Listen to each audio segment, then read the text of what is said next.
Hello and welcome to Decoding the Gurus, the podcast where a psychologist and an anthropologist listen to the greatest minds the world has to offer, and we try to understand what they're talking about. I'm Matt Brown, the co-host is Chris Kavanagh, and this is a special Right to Reply episode, isn't it, Chris? Who have we got with us today? We have with us one Stephen Bonnell, also known as Destiny, who we recently covered and invoked the secret right to reply rights. So thank you for coming on, Stephen, and staying up late, which was appreciated. Yeah, thanks for having me. Am I on? Am I in? You're on and you're in. Okay. So typically the way this works, though, to be fair, it's only been invoked about 3 or 4 times, because every time we cover people, they're not usually the type of people that respond well to being covered. So, but there technically is a format where we allow people to raise any points of dispute or issues, or anything we got wrong, or just questions or that kind of thing. And then afterwards move on to more discussion and questions that came up from the stuff that we covered or elsewhere. And in your case, we did get a lot of feedback. You may not know it, but you're quite a controversial figure online. People have opinions. Crazy. Yeah, I've heard this recently. I'm curious, for the people that refuse to exercise their right of reply, and I imagine there's people that obviously take issue with a lot of the coverage you give them. What's their number one reason, or what are the most common reasons you hear them say for why they don't want to come on and chat about it? Well, the biggest reason they don't come on is frankly because we're not important enough. That would be the biggest reason.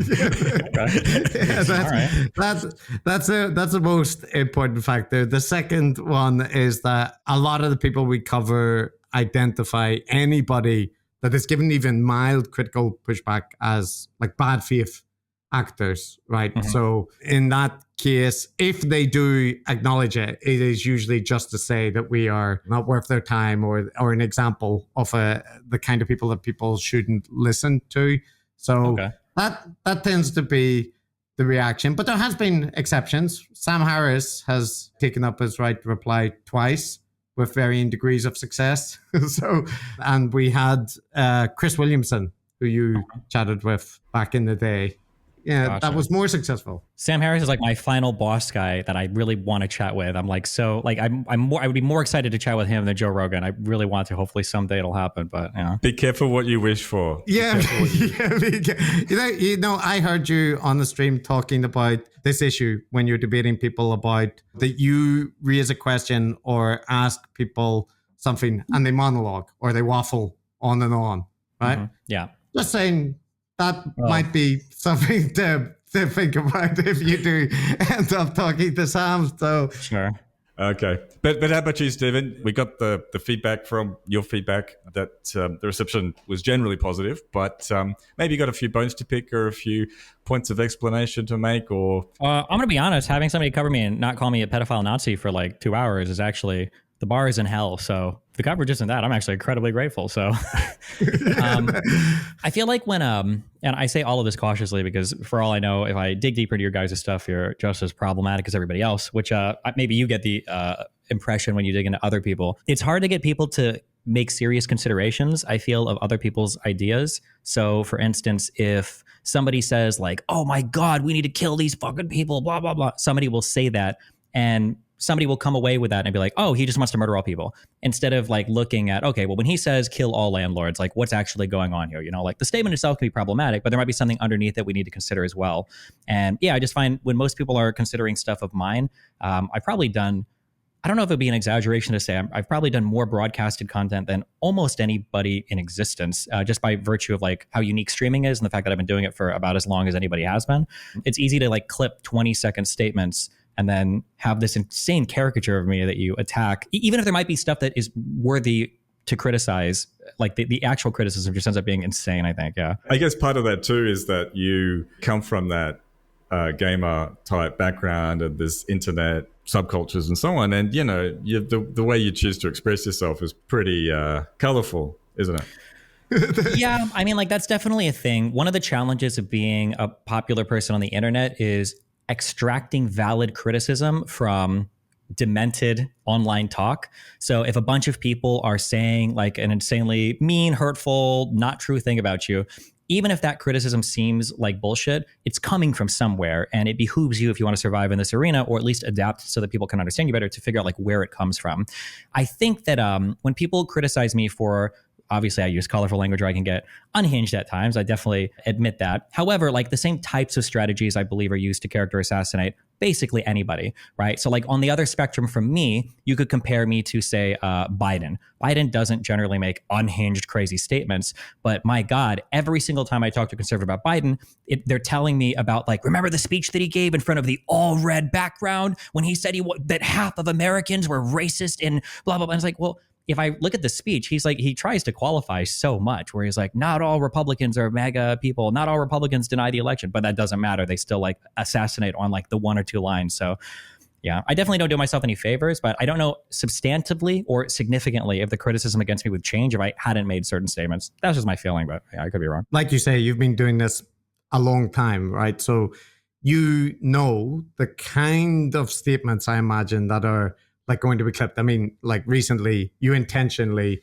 said things, right, so that they would, like, about the Jewish shekels being paid to you, right, for your commentary. So like in that case, I get it, because you're basically trolling for the lowest common denominator response to show that they're not even trying to do things in good faith, right? Because you then immediately after will say it's a joke.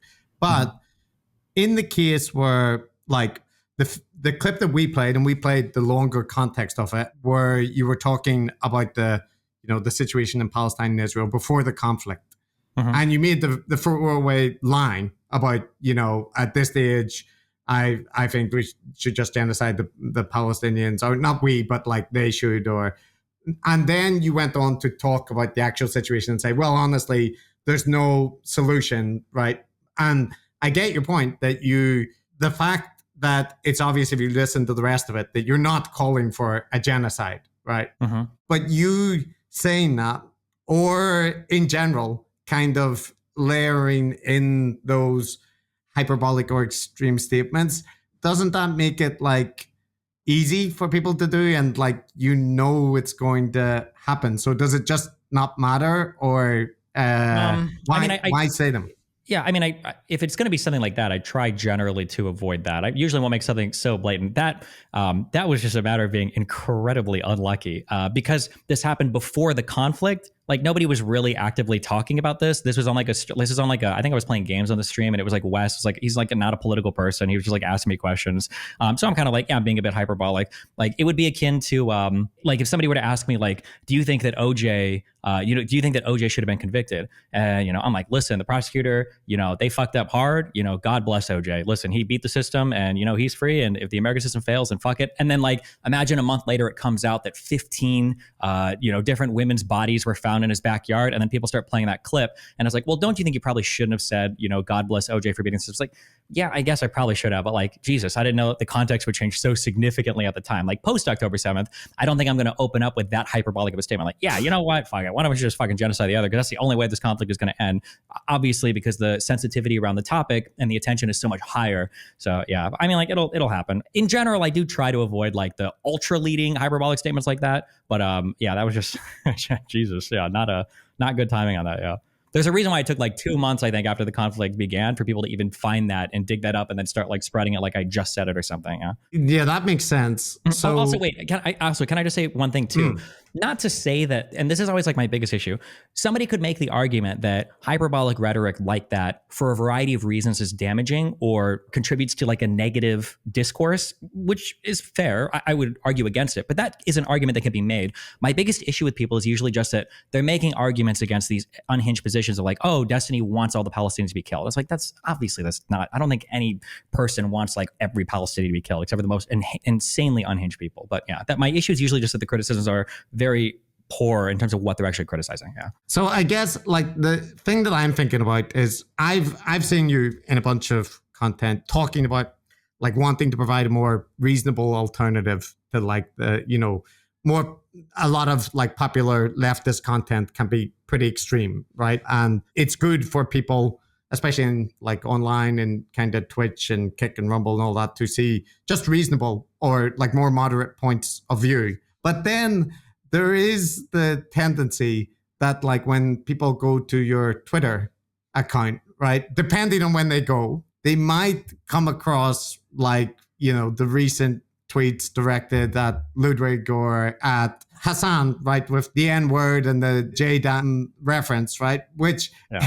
in that case, it feels like if you were trying to, say, okay, like take things down a notch. That's the message that sometimes comes across in like your stream in the mainstream interviews. But then on Twitter, it feels like the gloves come off like fairly quickly. And your Reddit community tends to notice that as well, right? You will see Fred saying, "Oh God." like, Yeah.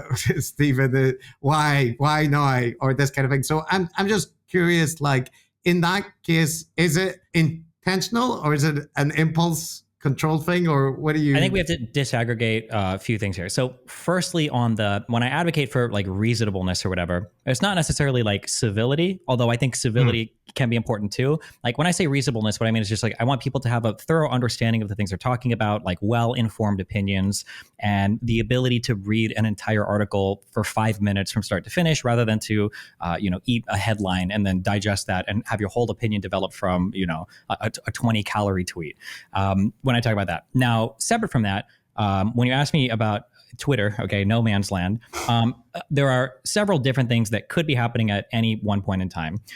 There are certain tweets that are intentional and edgy. So like the JDAM N-word tweet, I think that these things are important for me is because one, they adjust my audience expectations. I don't care much about like slurs. I don't think we should call people slurs, and I don't defend it, and I don't call people slurs. But when people like pearl clutch over like a particular word, or they pearl clutch over like a particular thing, especially in the defense of using slurs. So this was like in the cracker debate or whatever. Can you call white people slurs? In that point, I will deploy a tactical slur as a joke, not like calling somebody the N-word or whatever in a pejorative way. Because it adjusts my audience expectation. It keeps everybody like understanding, well, this is what he thinks about this, and if people don't like it, I can understand why. And then it also like triggers the fuck out of the other people. Now that's separate from, say, when I was fighting with Ludwig, there were a couple issues there. One is I am human and I do make mistakes. There are probably times when I fight with people, and I'm sure I could go through several of these, where I go too far. Not even such that I'm being too mean, but that I'm violating principles that even I think I shouldn't be doing. Like these are things that are generally just a mistake. I shouldn't have said this, or I got way too heated or too upset. And then another issue that I have, this is on the strategic side, not the moral side, is because I let so much stuff slide all the time about me, because so many people are saying so many things, when I am like boiling over and I become unhinged, it kind of seems like it comes from nowhere. So even in my own fan base, a lot of people saw me fighting with Ludwig and then invoking Cutie, and they're like, this is like so much just because he tweeted like a meme at you. Like, why? And then one thing that I'm trying to do more now is I'm trying to lay out, now that I've got like people clipping stuff, like these are all the things that these people say about me. This is where the frustration comes from. It's so irritating that there's no accountability on their side. But then as soon as I say something, now like not only are their communities trying to hold me to account, my own community is holding me to account, and that's driving me crazy. That doesn't justify me being unhinged, but I'm trying to do a better job at keeping track of what other people are saying about me, so there is at least some kind of public accountability created there. But yeah. Sorry, that was a lot. Yeah, because that makes sense. And I think in that recent case, it might have also been particularly jarring because you did a stream with Dr. K, right, which was like quite a reflective stream about the how to I don't know, better communicate or whatever Dr. K talks about. But then the next day there was the interaction, and like you say, I think the context does matter, but in the case where like. So I think from hearing your explanation that you were referencing that Ludwig and other people will make reference to like your private life and, like past relationships or this kind of thing. And then when you respond in kind, people like respond as if you're suddenly went low for no reason, right? Mm-hmm. You mentioned his girlfriend and talk about deepfakes allowing us all to enjoy, right? That kind of thing. So it's the sense that people are doing the same thing to you, and you're not allowed to respond in kind. Is that kind of it's two things going on. One is the difference in accountability. So I genuinely believe, and I would fight that for any creator within an order of magnitude of size of me, I think that I have the most moderated community on the internet. Which if you listen to anybody else, they would say that I have the most unhinged community on the internet. But like if you go through threads where I think I called Casey Tron like a fat, I've said I hate this lady. Okay, but like I've said things about people that I don't like, political opponents that I don't like, that are probably crossing my values, where I say things like we probably shouldn't tell people for their looks or stuff like this. And when I say things like that, like my own community will post stuff like, hey, we probably shouldn't be doing this, or I don't know why Destiny's saying this, or did we change our mind on this, which is good, right? And I might even be ass mad at the time. I might even like fucking tap ban somebody because I'm like ass mad or whatever. But like in retrospect, like that's good. Like those corrective mechanisms in my community are valuable to me, and I appreciate those. But on an emotional level, when I have a lot of accountability for my community and then I look into other communities and those communities have zero accountability for those people and they greenlight attacks that should be contrary to those communities. So for instance, they might talk a lot about how like, oh, well, we shouldn't make like, well, we need to defend all LGBT and sexuality and this is so important and blah, blah, blah. But then like when I'm brought up, like spamming pictures of like some black girl getting railed, making cuck jokes is all of a sudden like the funniest thing in the world. And it's like, okay, well, that feels really annoying. And then in their community, if anybody calls them out, they get downvoted out of existence and then banned. And it's like, okay, that dual accountability like fucks with my head a lot. And then on the second part of that is there's a concept called crazy making, where especially for people that take videos of their significant others like having an outbreak, where you can poke and poke and poke and poke and poke somebody so much, and then when they break, you like record it or you account for it in some way. You tell people about it. And you're like, man, you were super unhinged, and then you act like you've done nothing, and that also drives me crazy. It's one of the reasons why I preferred fighting with like I like the Nazi communities, because when they call me names or they go unhinged or crazy, I expect it. But if I go unhinged on them, they're never coming back with like, I can't believe that Destiny said this or that about, you know, Richard Spencer or Sargon Akkad or Nick Fuentes or blah, blah, because they expect it. Whereas on the other side, it's like, oh my God, you really said or did this? And it's like, yeah, you motherfuckers have been saying like worse shit about me. Like Hassan literally calls me Divorcelli like 20 times per stream. What the fuck? Yeah. Yeah, I mean, I think it's not some, I mean, we're not the civility police. like we're much less polite about most of the characters we cover. Sure.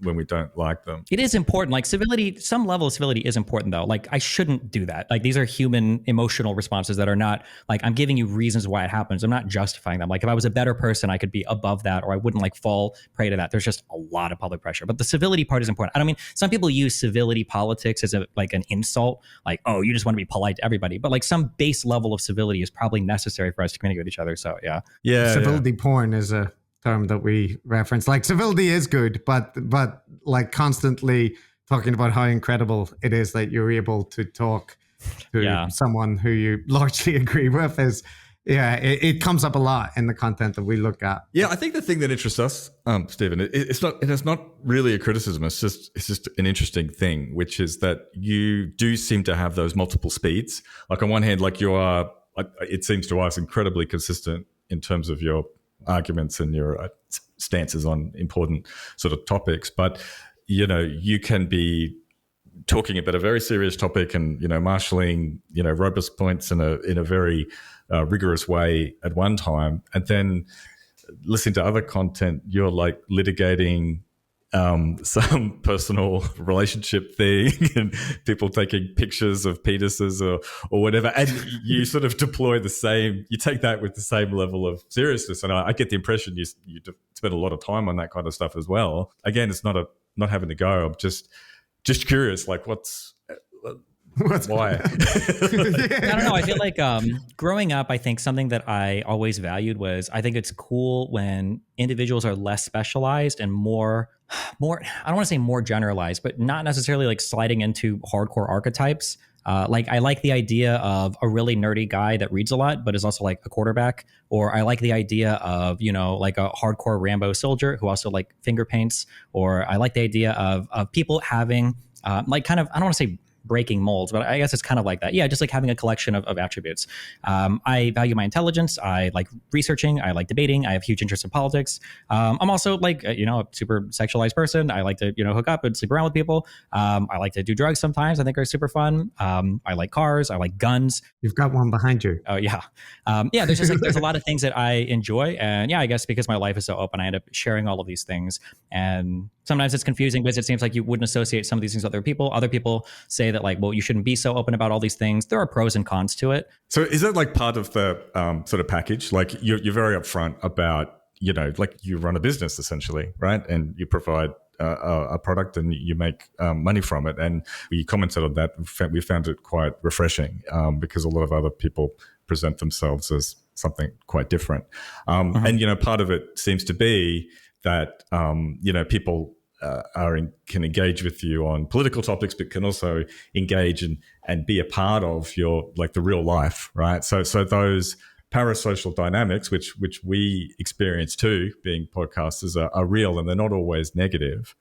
But is that part of the appeal? Like, how would you describe the product that you offer your audience, and how much of it is the drama and the personal beefs and things like that? Yeah, I think when you come to my stream, I think there's a few things you're getting. One is uniqueness. So if you're listening to me give a take on something, this is my take on it, as opposed to there's a lot of progressive commentators where I could write the scripts for any take they're going to have. Like, oh, well, this came out, America was on this side, they're probably going to be against it. Or for far right commentators, a political topic came out, Biden said this, well, they're probably going to say that. They don't trust this or they don't believe this. If you come to my stream, I think you genuinely aren't, I don't want to say you don't know what I'm going to say because that makes it sound like it's a random or chaotic, but rather at least you know that I'm going to have my own unique individual interpretation of a particular thing. That's a big thing, the uniqueness. A second thing is, I think the authenticity. I think I hope I come off as a pretty authentic person. Again, there's so much information about me online, aside from even just all of the hours streamed. There's like people try to leak stuff about me or talk about me behind the scenes or whatever. And I think every single thing that has ever been leaked or every single thing that's ever gone has usually gone to show that I'm more or less, if anything, I'm like even more soft or generous in real life. Like sometimes like things I pay people will get leaked and people are like, I can't believe he paid, $5,000 for music for this D&D thing, or I can't believe he's paying this employee like X thousand a month or blah, blah, blah. And yeah, nothing like leaks that's like a surprise to anybody. Something that I said before about like, tweeting a certain thing at Hassan about JDAMs or whatever, and for adjusting audience expectations, is that on the map of where people think I am, if you're genuinely following my stuff, and like on the map of where I actually am, these are basically always overlapping. And I think evidence of this comes out whenever I get into big fights with people. Like I never lose like huge fights that involve like leaking or character attacks, because like my character is basically who I am. Like nothing is ever going to leak that surprises my fan base about like, oh my God, I can't believe he would do this or say that. Because it's like you get what you see and you see what you get. Whereas when I fight with other people, sometimes stuff will leak or things will come out. It's like, wait, what? I can't believe he does this or he does that. And then the evidence for this is when you look at big fights that people get in online. I don't think there's ever been a huge drama that I've been involved in where I've lost subscribers. It's never happened. Other people on the internet might get mad and attack me or get upset or whatever, but generally speaking, except for my big communism split, people usually know exactly where I'm at for everything. So whenever we were looking at your content and looking at the different aspects of it, there were parts of it which mainly were the content dealing with orbiters, right? Which Matt referenced, having a dynamic a little bit like reality TV, because there are big characters, there are people who have slept together, who are now feuding, who might make up, might not. And one thing is just, do you think that comparison is fair? And then the second thing about it is, like, coming from the background that we do, academia, or like a more podcast, the arena area, the notion of like having intimate relationships with listeners or people in the orbit just seems like, I mean, Matt and I being the people that we are, it might be something to do with it as well. But I mean, in general, that boundary, right, that there's always like a parasocial imbalance when you are, the kind of bigger content creator and the person around which others are orbiting. So I'm curious about that, because in one respect, whenever I see you on the stream with like Lav and Mr. Girl and all this kind of like drama, for me, it would be absolutely exhausting to deal with that. But for you, it seems to be like another week. And I'm just curious, is that, personality differences and different boundaries, or how do you feel? I realize there's about 8 layered questions on there. So yeah, wherever you want to go. For the first question, it was when you said, is the comparison fair? Do you mean like comparing my stream to like reality TV or? Yeah. Yeah. In terms of the orbiter dynamics, Yeah. not, the debates and that kind of thing. Yeah, I mean, I think it's somewhat fair. I mean, people watch reality TV because it's like the basest form of human drama, right? Like you're seeing people that are doing things that in some ways are entirely relatable, like having romantic, quibbles or having fights with people or disagreements over stuff or crushes on people or whatever. And then in other ways it's totally unrelatable, like it's like people that are larger than life that are doing this, so seeing like Kim Kardashian navigate a relationship is there. In some ways you totally relate, and in other ways these are like aliens too. So that's like it's a big captivating thing to witness online. So yeah, I think the comparison is fair there. Now obviously there's a loading of reality TV that makes it seem like it's not intellectual content or it's worthless. And when you talk about like the stuff I'm involved in dramatically, there's a large element of truth to that. I don't think your life is being enriched by watching Mr. Girl and Lav go back and forth for hours on stream, but it's funny as fuck. And not everything we do is for life enrichment. There are baser desires that we can fulfill, and I like to hop between those. I think it's fun. It gives me a variety of things to do. Admittedly, I don't know if this is an advertisement for medication, but since I've started my Vyvanse, I've had very little desire to participate in that. So for about 7 months, my stream has been almost absent completely of any drama like that because I just don't have as much of an interest. Maybe that was like a thrill-seeking aspect of like a dopamine-starved brain. I'm not sure, but yeah, it was definitely entertaining and exciting.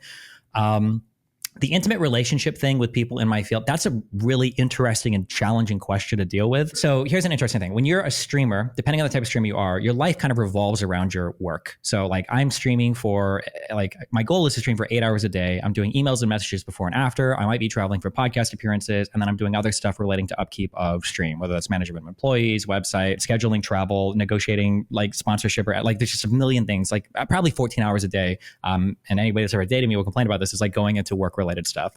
So when that's the case, the people that are available to you to date are basically two types of people. It's either fans or it's either colleagues.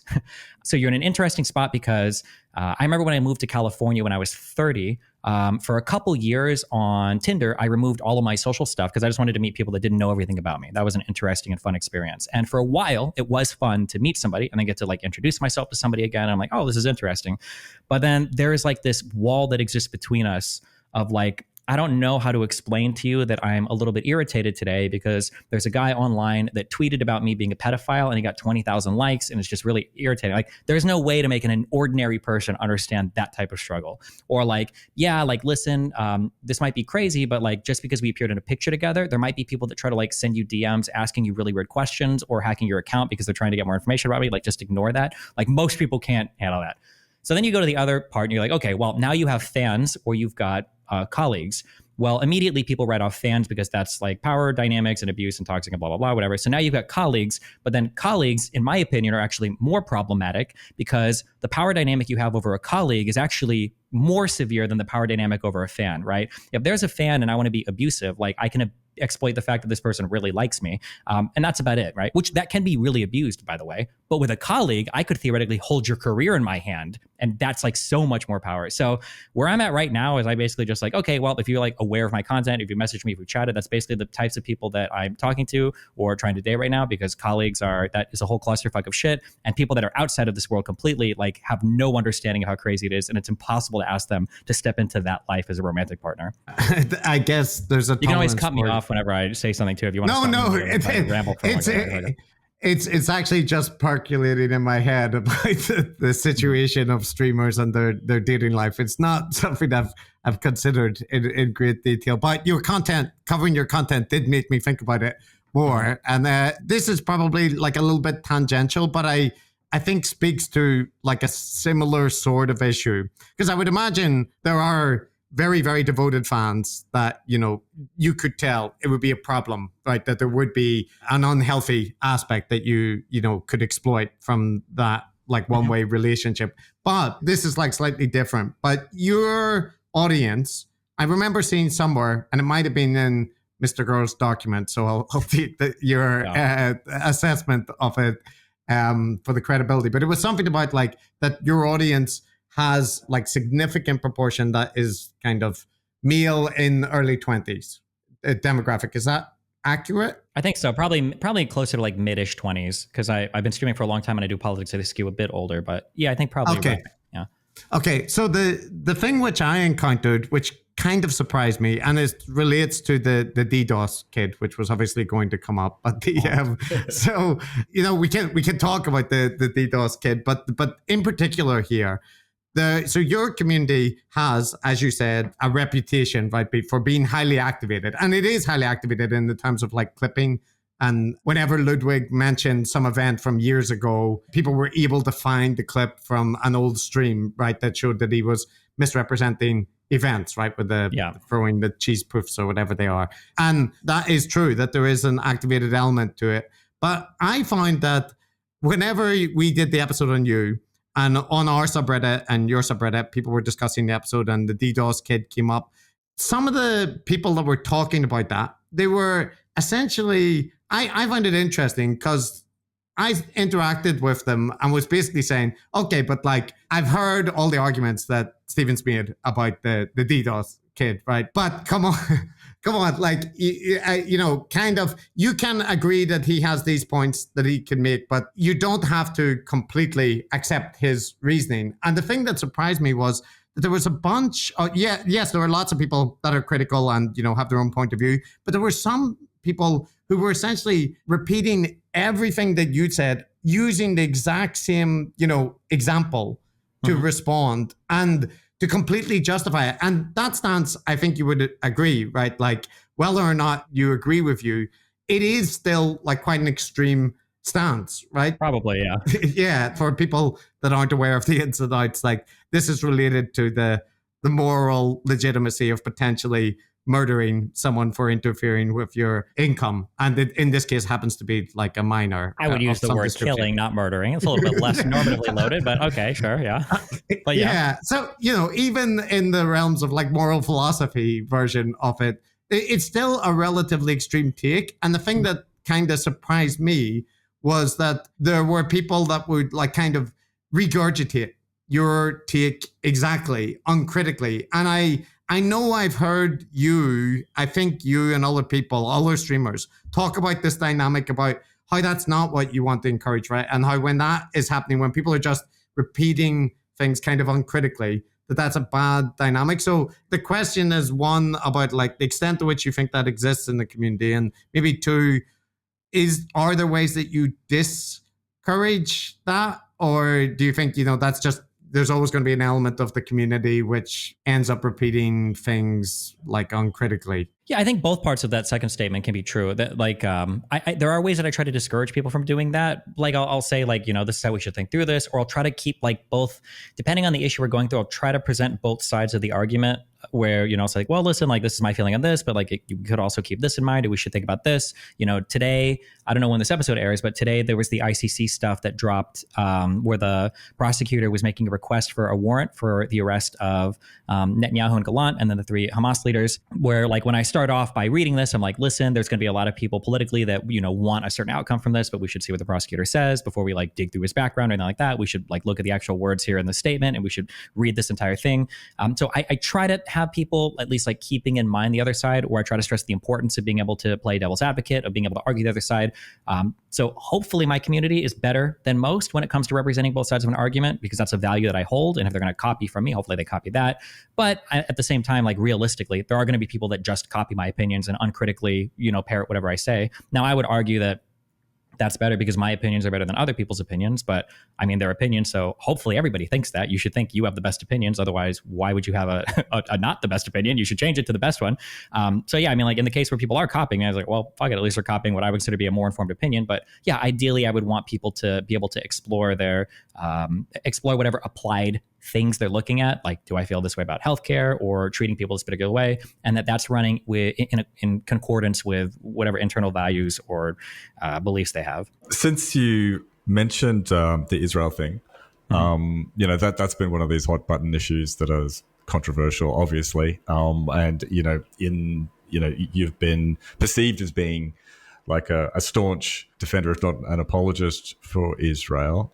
So I realize you've just been talking about this. I'm sorry, I haven't seen what you've said, but what do you say about it at the moment? How in light of this ICC development and stuff, do you have criticisms of Israel's conduct in this? Yeah, I think there's a lot of criticisms. I mean, outside the war, I think Israel has made a massive strategic blunder diplomatically and politically when it comes to negotiating a final settlement with the Palestinians. I think that this idea that you can kick the can down the road forever and continue with this capsulized theory of bilateral peace agreements with neighboring Arab states and just ignore the Palestinians forever is absurd. Things like, 2008, things like 2014, Cast-led Protective Edge, things like the Great March of Return in 2018, things like the October 7th attacks, like it's going to continue to happen. It shouldn't really be surprising. Like if you're going to continue to refuse to, approach them with strong, like advocates for peace, like they're going to continue to fight and attack. Like they're not going anywhere. Like that would be stupid to imagine that.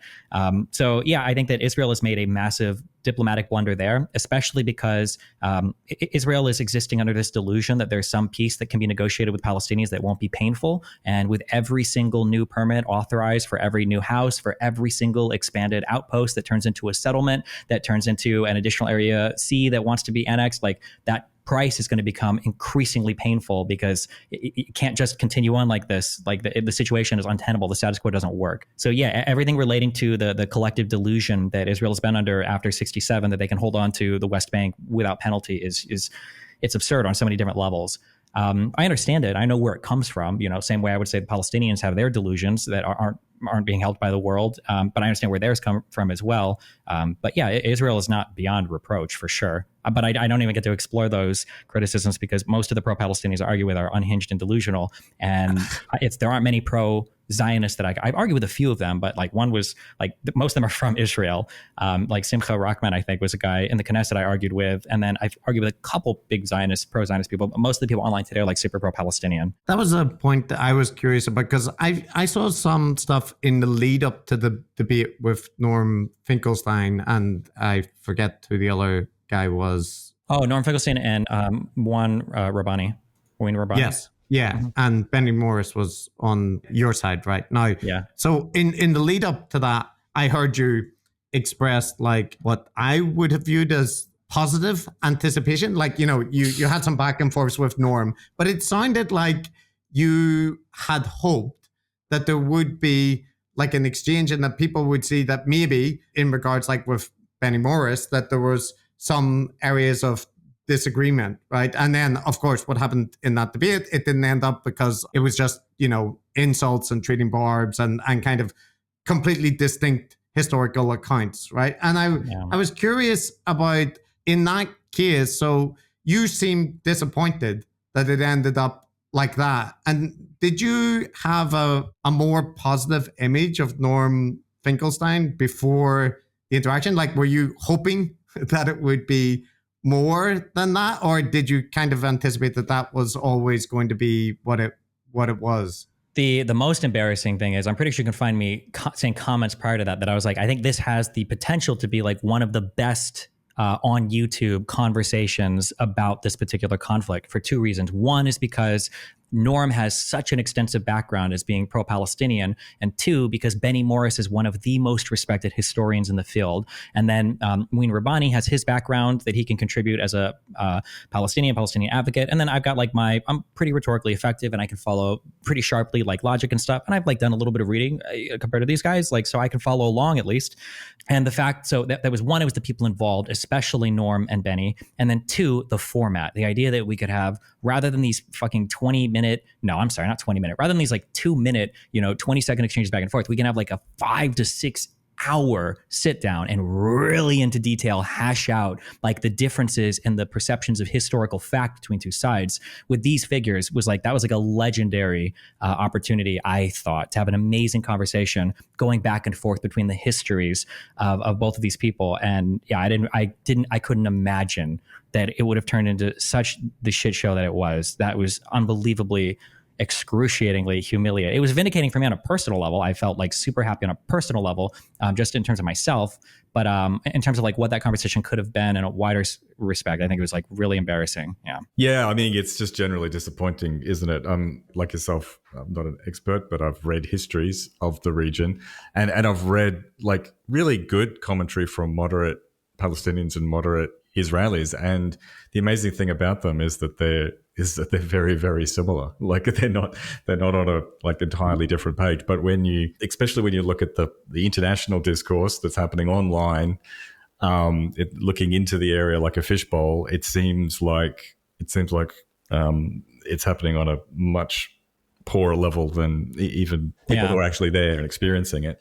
If you follow the facts given by both sides, like the conclusions are so obvious, and the only possible outcome is the total elimination of one side because they're so unholy. That the pro-Palestinian myth of Jews were injected artificially into the Middle East in an area they didn't belong, and then perpetually supported by Brits and then Americans who wanted to see the racist destruction and subjugation of Arabs, led to a racist hegemonic bulwark in the Middle East that called itself Israel, that just attempted to torture, with the help of the West, all these Arabs around them until they forged their state in over dead Palestinian children. Is like, that's their side. And then on the Israeli side, the idea that these were underdogs alone against the world, fighting against these barbaric Arabs that wanted to see nothing more than the eventual genocide of the entire state of Israel and Jews all over the world for absolutely no reason, when Jews were just wanted to live alongside in harmony with these Palestinians who, had no reason to not want them there. But the myths on both sides are just so extremely divergent. And then both people, at least online and in the real world to some extent, will argue over these.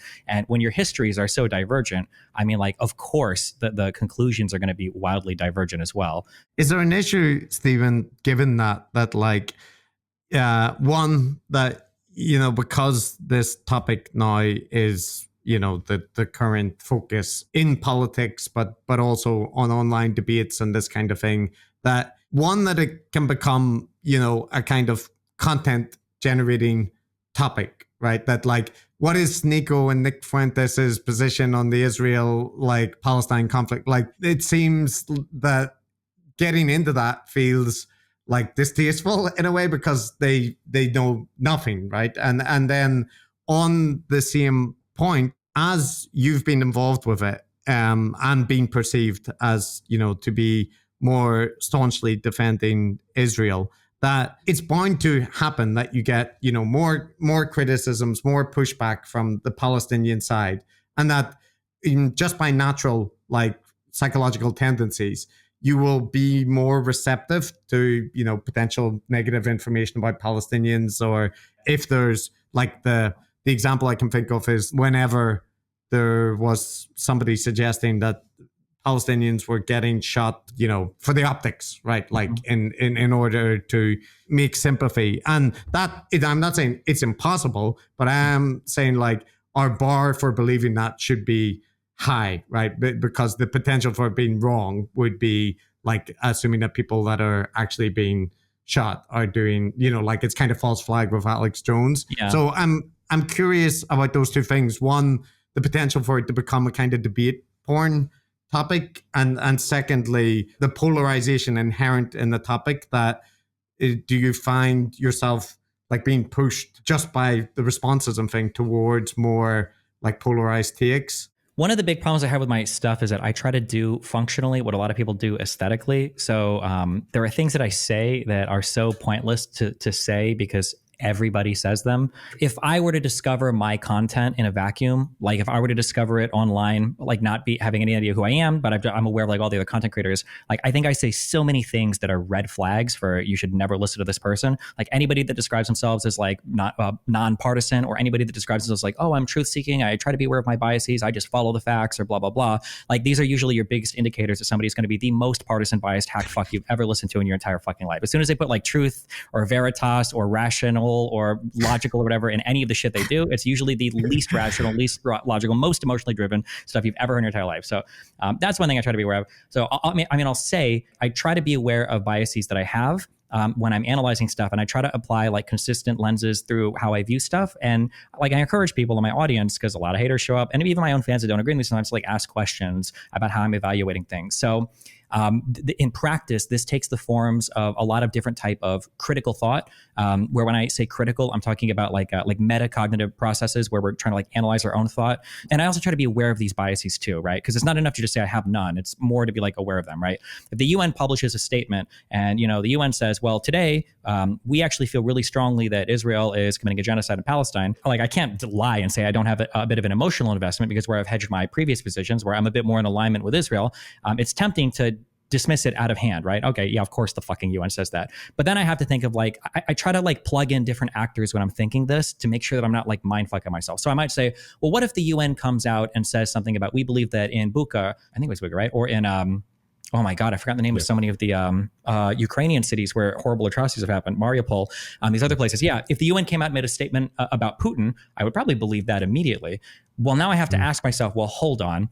Am I actually listening to the UN, or am I accepting or rejecting what they're saying out of hand just because of the people involved? So I need to make sure that I'm holding myself. Well, we need to do either one. I need a really good reason for that. Is there a reason to trust the UN for one party and not the other, which is dangerous? You have to be really careful in that justification. And then secondly, and this is really the easier thing to do if you've got the time, is okay, well, let's just like read through the material and see how we feel about the underlying material. It's usually the best thing to do.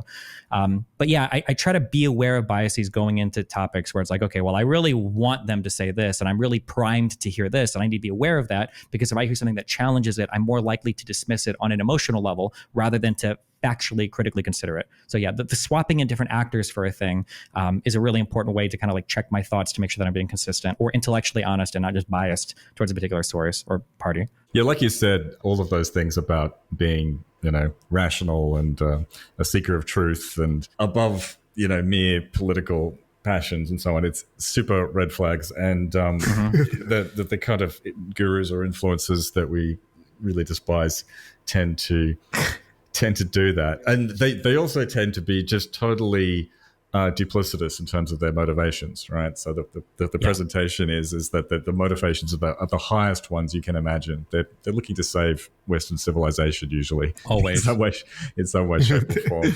But then you look at what they're truly, really excited about, and it's going viral. It's getting clicks. It's getting an audience with someone higher up the influencer pecking order than they are. Konstantin Kisin springs to mind as a good example of something like this. So my question is not about yourself this time. It's just because like you've been in the biz for so many years, and from your vantage point, you would have perceived it better than us. And we've experienced it personally just on our scale and the kinds of approaches and just seeing how people play this game. And it's a bit distasteful, to be honest. On the other hand, I saw a thing recently where you said, yeah, of course I'm interested in clicks. You know what I mean? I'm a content creator, clicks, I need clicks. So what's your take on this sort of new media internet ecosystem in terms of those unhealthy dynamics? And how do you treat it like a business without selling your soul? Yeah, I mean, like needing clicks isn't bad. I mean, it's like going out on a date with a girl, right? It's like, well, I really want to have sex with this girl, so I can either pay for dinner, be engaged in the conversation, make her feel like she's safe around me, or I can slip like Rufinol or whatever into her drink, and then when she's passed out, I could carry her off in my car, right? Like both of these are achieving the same end, but obviously there's like a very ethical way to go about it. There's a highly unethical way to go about it. I think when it comes to like getting clicks, I think this is actually fundamentally, this goes really deeply into my philosophy. I think for a long time, the left made a big mistake in assuming that we're correct, so we don't have to package any of our stuff. We're just right. And the fact that we're right should be enough for people. And it is absolutely not enough for people.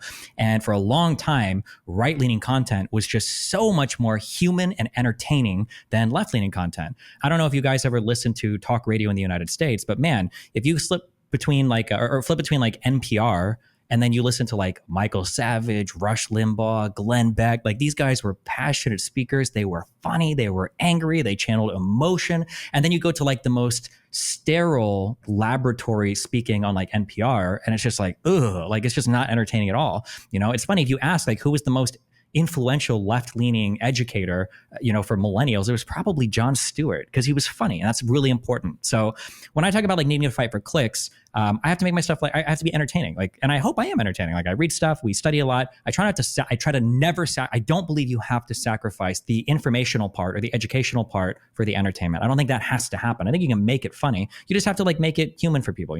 People understand this intuitively when it comes to like classrooms, right? Like nobody would say that I had a really boring teacher, but I had this amazing teacher that got me so interested in a topic, and then say, yeah, but he was an amazing teacher because he misrepresented so much and just made it entertaining. It was no, he made like the facts interesting you because he was entertaining. He was like so good at that. And that's kind of what I try to do. So like when I say like I need clicks, I can't like afford to just sit on stream for 8 hours and just read a book out loud to my audience.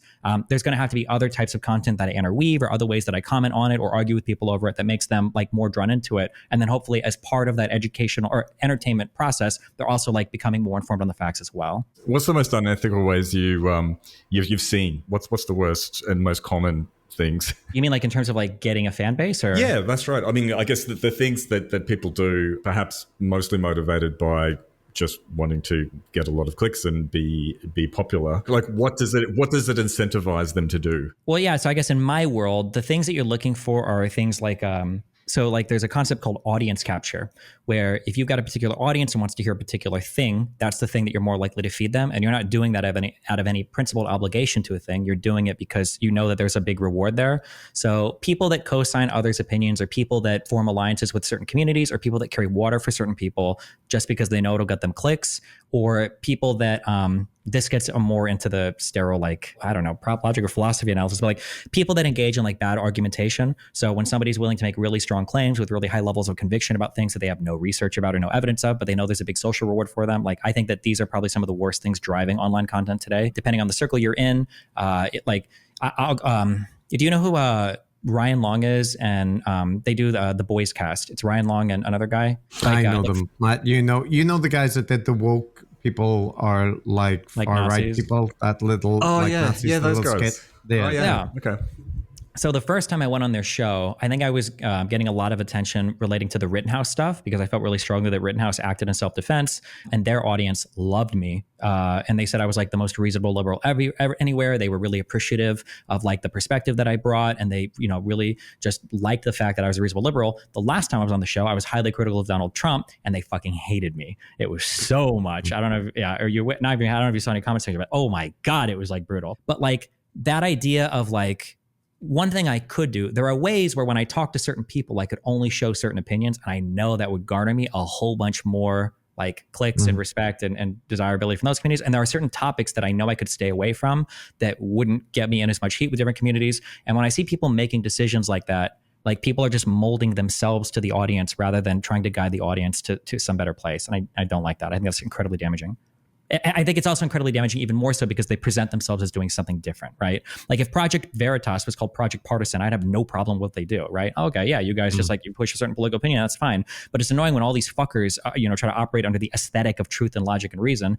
And it's like, okay, well, Jesus Christ, like you haven't even read these indictments that you've talked about for 3 months, or you're supposed to be educated in this particular thing. You haven't even read this like paper that everybody's talking about. Like, how do you have any information on this? Like clearly, your commitment to logic and reason aren't there. You're just like farming an audience for clicks and destroying the discourse while you're doing so. I'm going to give you credit, Stephen, as well, that one thing that I find very annoying, especially in the content that we look at, is like with someone like Jordan Peterson or discussing with Sam Harris, there is the whole thing that you encountered with Jordan Peterson that you've talked about, the constellation of right-wing, like kind of global warming is conspiracy concocted by the WEF and Trump was, the voting machines, maybe they weren't tampered with, but there was all of it kind of connects in together. But you could have a conversation with Jordan Peterson where you veer away from those topics and you mainly talk about polarization and talk about, the psychological issues with liberals, and it would go very smoothly, right? Mm-hmm. And I've seen a lot of people do that. And I think to your credit, that you often are willing not to do that, as demonstrated recently with Jordan to good effect. Yeah. But even though he then regarded you as like, too argumentative. Too argumentative. But what you talked about in regards, the left being more effective at making its content entertaining or like rhetorically effective, right, and engaging. Isn't there the issue that if you optimize for that you create Hassan and BreadTube? Like where you just get a flip side where there's a lot of rhetoric, a lot of like strong personalities and, demonizing outgroups. And that can appeal in the same way and package a message effectively. Whereas, if you are in a sense advocating for something which is more moderate, it's ultimately going to be more boring in a sense, because you're not saying there's going to be a revolution. You're not saying that, there is a savior who's going to come and there'll be a utopia and that you all get to be revolutionaries. You're saying you get to make incremental changes through like legislation over successive administrations. Like, is that a sexy message, or do you have to inject like, drama and stuff in order to make people pay attention to that? Well, I mean, like, yeah, there's the personal aspect. So on presentation, you can be more entertaining, which I think is that's where I cut my teeth, was being like the only guy on the left that would debate crazily with people on the right. I'll call people names. We'll scream at each other. We're rolling on the mud. And traditionally online, like lefty people, or SJWs, we called them back then before woke became popular, were just kind of like pussies. They weren't willing to like get in the mud and fight with these people. So that's where I kind of got my initial burst of popularity from. So you can be like entertaining in terms of presentation.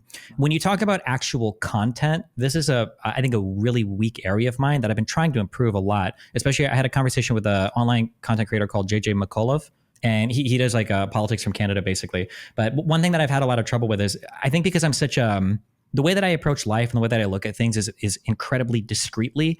I'm just not like a narrativized kind of person, like on a personal level. Like if somebody asks me a question about a thing, like I'm like, okay, well, what's like the percentage of this? Or like, what's like, that's just how my mind is like working. And in some ways it's good, in some ways it's bad, especially when talking to other people.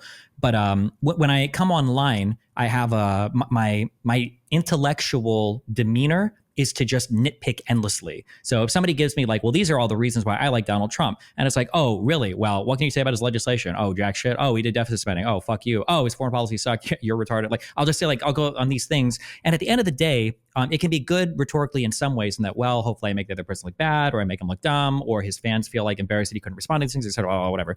But also something that's missing from a lot of what I argue, that I've been trying to add more, is you really do need a constructive argument for people to grapple with, for people to like latch onto. Like Andrew Tate and all of these guys became popular because they center this locus of control on you that makes you feel like you are your own person that can, grab life by the horns and like have a strong influence on your own destiny. Like, oh, like when I listen to people on the left, they tell me that white supremacist structures mean I can't take credit for a single thing that I do. And, all of my ancestors were imperialists and I'm, an asshole. But when I listen to Andrew Tate, he's telling me that, all these people are against me, the feminists and all these woke tards and, the IMF and everybody else, but I have the ability to go to the gym and I can buy a sword and walk around my apartment and feel like I can fight the world. And I'm able to, join the man's club or whatever the fuck they have and like take it and sell crypto and do all this, right?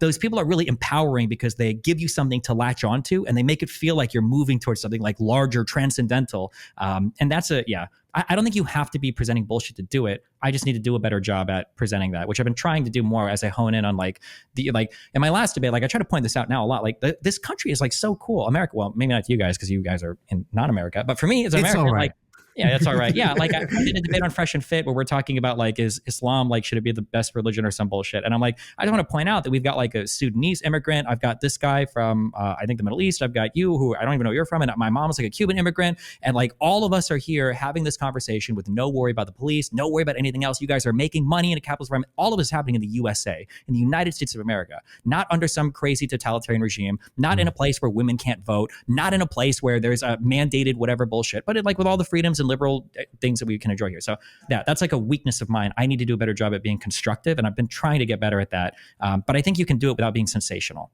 Yeah, I mean, one little part of what you said that rings true, and from a psychological point of view, is that while it may be true that you're constrained by society, by context, by who knows what, but it's always a good idea to build self-efficacy because that is ultimately the thing you've got under control. So I can see the appeal of people like Andrew Tate and a lot of the right-wing influencers who do that. I mean, the one caveat with Tate, I guess, is that he also appeals to a certain sense of masochism, I suppose, because he also tells people, his audience, that they're pathetic and like unless they conform to some crazy standards that he's got. A little bit. I think it's really important. I think it's really interesting when you consider these things. I call this like cheerleading disguised as criticism. sometimes people have done a really good job at taking a criticism or what appears to be highly critical and making you feel like you're taking a criticism, but really they're just cheerleading you, right? Like if I go up to a guy and I'm like, listen up, okay? You fat sack of shit. You need to get up. You need to go to the gym. You need to get better. You need to better yourself. You need to do this. Now, a person hearing that might like from the outside, and then they might present it as like, well, no, look, like I'm being really, I'm pushing this guy really hard.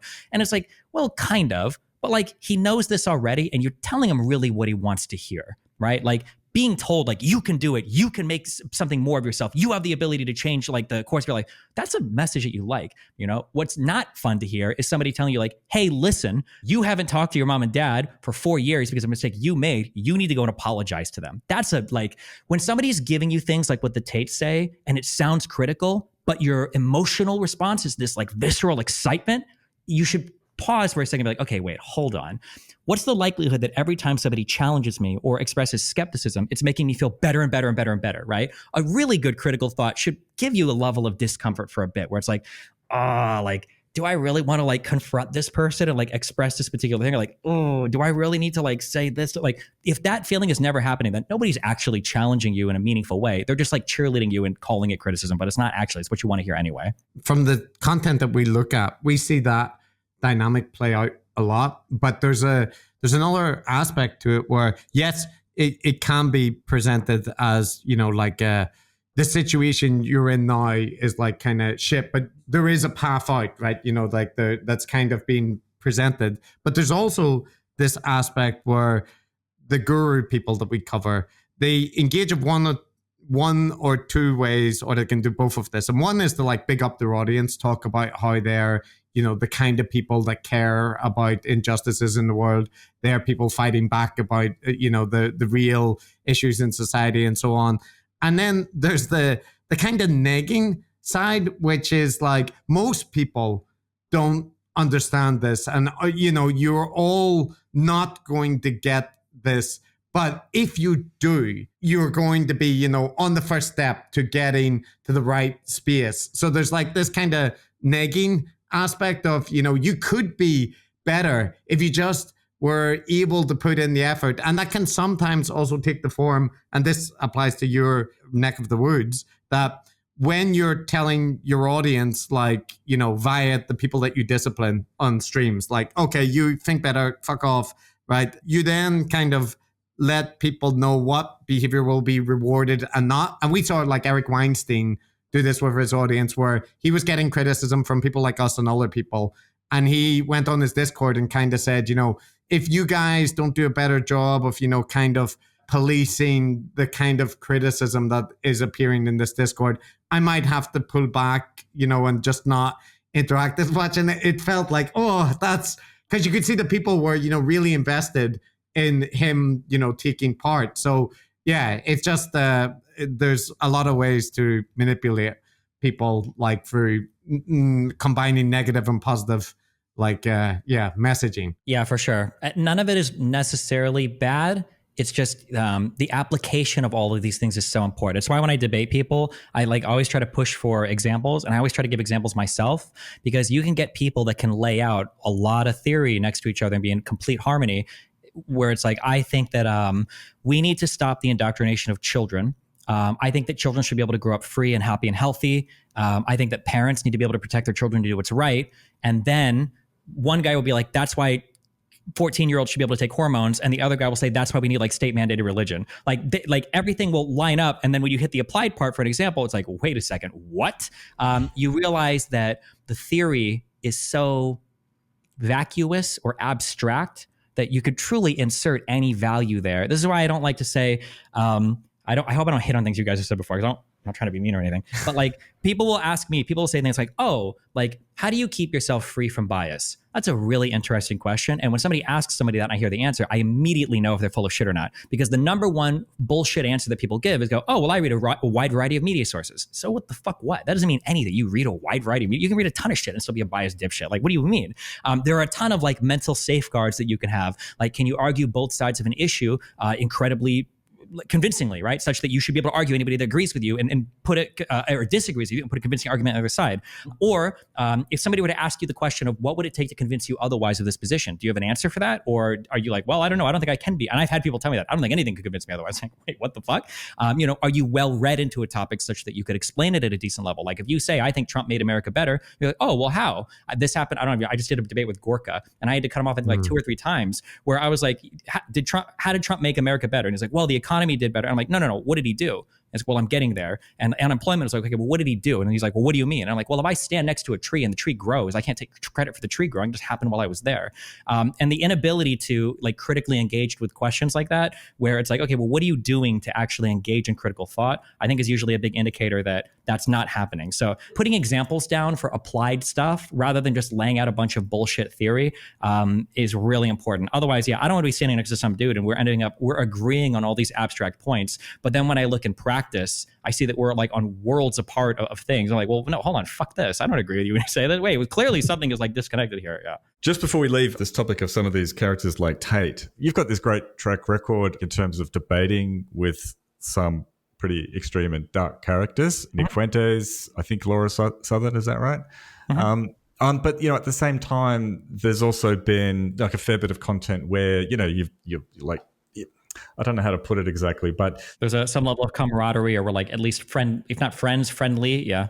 Yes, that's essentially it. Perhaps there's an issue there, I guess, in terms of like I get that one shouldn't sort of pretend that they're sort of some sort of inhuman monster, and they are human beings as well. But there can be a subtext there, right? Which is saying, I disagree very much with his views, but I really respect his work ethic and in doing this, and it was great to do this thing with them or whatever. And there can be a subtext where they're kind of okay, right? And legitimizing them. Yeah, I think this goes back to the there's so much to dig into. Like I've been like exploring this. I've been writing a lot of thoughts down on this relating to aesthetic and function. I think a lot of the criticisms that I get are people that think I do things as an aesthetic rather than functionally, and I don't blame them because it usually 99% of the time it is the case. When I started getting into political debate in 2016, my style was very brutal. Like the goal of me was to make your political idol look like an uninformed buffoon. And then that's how I would pull people over to my side. They would email me and they'd go like, man, like I really like this guy. And then I saw him like flounder so hard in this debate and I felt kind of dumb. So I started watching it, blah, blah, blah. That was like my initial stuff. Since then, I think definitely like 2018, 2019 onwards, I'm trying to take more of like an empathetic approach because I think if I can get into somebody's world a little bit more and then argue from their perspective, I think I have a better job like pulling people over. And that involves getting substantially closer to some figures than most people would otherwise. Whether or not I get too close to some people or I humanize some people too much, I mean, like there's good arguments on both sides of that. Like, should you, debating Nick in person, maybe okay, but like going to dinner with him, is that okay? Or, like debating this person, is that okay? But like, giving her tips or moderating a debate on her side, is that okay? I think there's like a really rich, like a ton of stuff to dig through there that you could argue on both sides. I think that the conversation though is usually poisoned by the fact that the vast majority of people that stand next to somebody and say like, oh, well, I might not agree with everybody who says, but I think I can still be like friends with him. Usually when somebody says that, they are full of fucking shit and they will co-sign 99% of that fucking person's opinions. I have almost never in my fucking life have I heard somebody say, listen, like we disagree on a lot, but we can still be friends. Really? Well, what the fuck do you disagree on? Like, show us. I never see that ever. So when I say it to somebody, I can understand, at least on an emotional level, where you're like, sure, you disagree with him. And like, you guys are like eating dinner. Yeah. What disagreements do you have? And they might not know, like, okay, well, like I've done like 50 million fucking debates where we're screaming at this guy, blah, blah, blah. Like I'm sympathetic, empathetic even towards the emotional feeling there. Yeah. Because it usually is bullshit. Yeah, I think there's the issue that, like, as you say, this is something that everybody says, or a lot of people say, and it disguises an actual ideological overlap that's huge. Yeah. But there's also the issue, specifically in your case, like, I mean, recently I heard how much you annoyed Nick Fuentes and Sneeko by coming into the Twitter space, right? Mm-hmm. And basically shitting in their party. And that was very enjoyable, right? And I thought the way that you interrupted their kind of backslapping session was effective and could possibly only be done by someone who was taking the kind of tone that you did, where, you know, you weren't a pushover, but you were effective at like laying, like kind of responding in the way that they would talk over people and that kind of thing. So I completely get, and I think that that was, as a result, they were very annoyed about you being on the space, right? And you won't see that with pretty much any other left-leaning streamer that I can think of offhand. Maybe there are that I'm just not aware of. But the other part, and the part that Matt, I think, is raising, is that when I see people presenting it as if you and Nick are great friends, that's obviously not true. There's obviously like an ideological divide, and you can see it just if you listen to like you discussing things.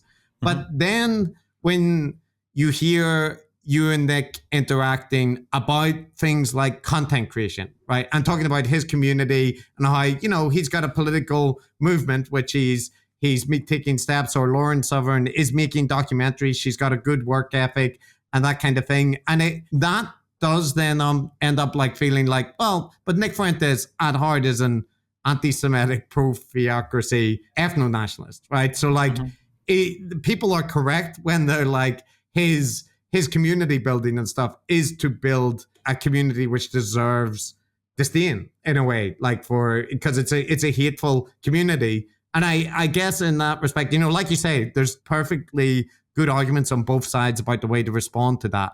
But do you see much effect from when you engage in those? Because there's going to be the effect that like it's content generating, it generates drama, and it gets attention in that respect. But do you see much effect from groupers completely leaving that ideology and becoming, you know, more moderate and that kind of thing? Or is that too much to hope for when that is occurring? Because I'm sure there's isolated examples, but I mean, you know, generally speaking, is it more on the side of generating content, entertainment, and less ideological like shifting? Or where would you put the balance? Well, it's really hard as a political person to ever draw a distinction between the two, because you can always make the argument that the stuff that gets me more views and is more entertaining will get me more eyes and is more politically effective, right? Like activism is theoretically more powerful the more people are looking at whatever you're doing. So that's a careful trap I have to not fall into, because there are a lot of things I could do to maximize viewership. And then I can like not even post talk. I could prospectively justify by saying like, well, listen, like I know this is going to be like kind of a sellout thing here to my values, but it's going to get so many eyes on me and I can convert these people later on, blah, blah, blah. So it is possible to bullshit yourself that way. I would say that when I'm looking at doing things with other people, there are two things going on. One is, I don't know if I'm changing my mind on this. I get attacked by so many people. It's pissing me off. But like, I try to give people credit where credit is due, regardless, because like Hassan is a workhorse. He works a fuck ton. He's really good at networking. And I try to give people credit where credit is due, so that when my criticisms come across to people that are more familiar with my stuff, it gives me a lot of credibility. Like one of the reasons why I can step into those spaces with Tate and Sneeko and have that Twitter call where I eviscerate these guys is because there are so many criticisms that you cannot make of me. Like you can't say I'm scared of being in these spaces. I've been on shows with all these people. You can't say that I run from challenging conversations. Tate runs from me. He's blocked me on Twitter. You can't say that I'm not capable of hanging in these types of communities. I will be in here and deal it as much as any of these guys can, right? The credibility building and the fact that I'm willing to give people props where they have it, I think makes it so that when I do make my criticisms, they stick a lot harder to people that are undecidedly in these communities, and to people on the other side. It allows me to, when I do convert people, they stick a lot harder because they didn't just hear like one good argument I said or one convincing thing. There's like a whole host of like, I'll give people props when they deserve them and I'll attack them when they deserve them. So if you're coming over to me, it's because you've heard like a comprehensive criticism of a person, not just one thing that stuck well. And then I think it allows me to penetrate into some communities better, although it's hard to see it sometimes because people will still shout at me with the same things, because people are willing to give me that credibility. I don't come across as like some outsider, some woke scold who's coming in to fight with those communities. Yeah. Yeah. But the credibility thing is hard, is really hard to measure, because I mean, personally, I could just justify all sorts of horrible behavior. Like some people, because you could listen to me, like I just gave that thing on, I just said, well, here's the theory, but the application could be way different. Somebody could be listening and say, well, hold on, Destiny, you just said you hate it when people do that. Now you just gave the theory of building credibility. But what about when you say build credibility, that could be giving credit or criticism to a single person, but it could also be like saying the N-word on Twitter to gain credibility. Like, where does that start or stop, right? It's really hard in my mind to balance all this out because there are competing interests on both sides where it's like, well, what is too much? And like, what am I doing that's just self-aggrandizing under the guise of like political effectiveness versus like what's actually politically effective, but also benefits me at the same time. And I'm not trying to play too much into that. Like, yeah, it's difficult to balance all of that out. So I'm like public about it. I talk about a lot of it because it is really challenging. I'm not doing this behind the scenes or secretly in some fucking room. Like, these are issues that I wrestle with on stream, in writing, on Twitter, like, almost every day, depending on what arc we're in. Yeah. No, I appreciate that. I think ultimately people have got to make their own mind up because anyone can say that they've got these motivations, they've got these intentions. I mean, we've got our own set of things that we proclaim, whether or not one should be believed. I mean, I guess you just have to make your own mind up. That is people listening. The one thing where we are on the same page is like, we will always hand it to the characters we cover. Peterson. Even when we really, really don't like them, just on principle, because I think it destroys credibility to pretend that they can't do anything good when they clearly have got at least this one or two things right. And if you want your other ones to land, then you need to do that. Yeah. You also open yourself up to very scary attacks to where cognitive dissonance only works insofar as when you're cognitively dissonant, you can change your mind about a thing to be more in line with reality, or you can change the way you perceive reality or change the reality in front of you. And oftentimes the reason why we can change how we perceive reality is because you're not usually tested on a lot of the social things that people try to lie to you about. But the further that gets away from the truth, the more of a mind fuck it's going to be when somebody's confronted with it. So like for my case, like if you've listened to things about me on the internet, I'm a racist, pedophile, Nazi Wikipedia reader who's like, screams slurs all the time and is an idiot, right? And the caricature of me that's built up is such that if I'm ever put in front of an audience and given the opportunity to like have a debate or well-reasoned discussion, there are a lot of people that I will pull immediately that will email me and they'll be like, holy shit, I saw like a full thing of you for the first time and it was completely not what I was expecting. It was like, well, yeah.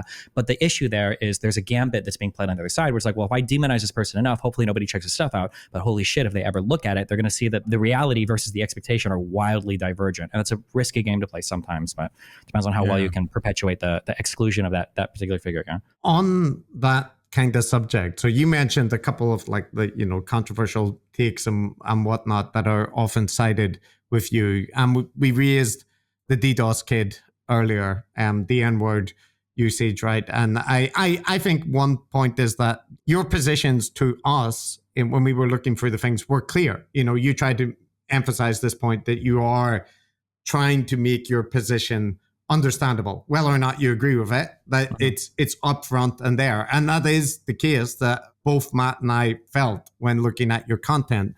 But on that regard, it also felt like there are times where you may have taken a stance and are now like, that is my stance and I will defend it until like the end of time, right? And the example, the DDoS kid is a good one. Because I saw your conversation with the lawyer, I think Pisco Liddy. Pisco, yeah. And I'm not desiring to rehash all the arguments, but I'm more interested in like whether your defense there is genuine or more like a kind of stubborn enjoyment of arguing a particular position. Like, because you could still argue for your reaction and kind of emotional response, right? And say, yeah, but I wasn't obviously intending to kill the kid, right? And I'm not planning to argue that we should create a society where people can go and kill kids who are doing things like that. But you actually have kind of taken the stronger stance of like, no, I think we could conceive of like creating laws where this would be justified self-defense and stuff. But that's the part I can't tell how much of that is just like a stubborn personality, that wants to argue a position you've taken out, a little bit trolling, or you really sincerely believe that like, that is completely justified. Yeah, I think it's hard to extract the general principle from the particular arrangement because it is so inhuman or unrelatable. Like, okay, well, you're a streamer, especially because people might think that like, okay, well, 12 years ago, you're a multimillionaire streamer living a luxurious lifestyle, blah, blah, blah. Like my life situation was a lot different back then. I think I was into my second year maybe of streaming. I'd have to go and check when the particular DDoS stuff was. I think it was my second year streaming. So like the income was not super ironed out. Like I was not anywhere near like an ultra wealthy person. Like I had a newborn child with a girlfriend that I had a lot of issues with. I had to maintain 2 separate residences at all time because we couldn't live. Like there was a lot of stress related to that about moving around and streaming all the time. And then I've got a dude that's basically nuking my income for fun the entire time. So that was the context. Now that doesn't necessarily make okay or make not okay the general principle, but just like the backdrop is a bit different. Like if somebody like the sympathy for a millionaire having financial issues is very, very, very low, which I'm aware of. I don't usually talk about, I mean, I don't have financial issues now, but I wouldn't talk about that like that because it's like so disconnected. People can't even imagine you like having the audacity to complain about that ugly. And the issue when it comes to defensive stuff like that is I feel like whatever rule that you craft, I feel like you, on the extremes, I think you run into very crazy stuff on both sides, and it's very hard to figure out where your limiting principle should be. I think that when you look at the DDoS stuff, it seems like the general rule I'm crafting is that like if somebody is taking steps to destroy your income and the police are unwilling to engage, then should you be able to enact, physical violence against this person up to, extermination, up to killing, up to murder or killing this person, right? That sounds pretty unhinged on its own. And then we could start crafting a whole bunch of examples where it's even more potentially unhinged. What if you're a bird watcher every day and a guy, drives by with a certain car that's causing birds not to park on trees outside your house and you can't make money more? Can you kill this person when they drive by? Like we can think of a lot of scenarios where it's like, okay, well, hold on. What could your limiting principle here possibly be? You don't have a First Amendment protected right to the fucking internet. What if it was a lazy worker that was fucking with your connection because he just didn't do his job well? Can you go and kill the lazy? Like, there's a ton of ways you can test that, and I understand that, absolutely. But here's the but. I think that socially speaking, okay, there are people from San Francisco that are pumping their fists in the air. Okay, socially speaking, I think that in some places we've gone too far in the other way, where it's like, well, property is never worth life, and you see in some of these cities where it's like you shouldn't be able to kill shoplifters or attack shoplifters or whatever, and now you've got like these mass retail thefts, or you've got people who just like walk through stores taking everything and walk out because it's never worth it to attack a human over stealing things, or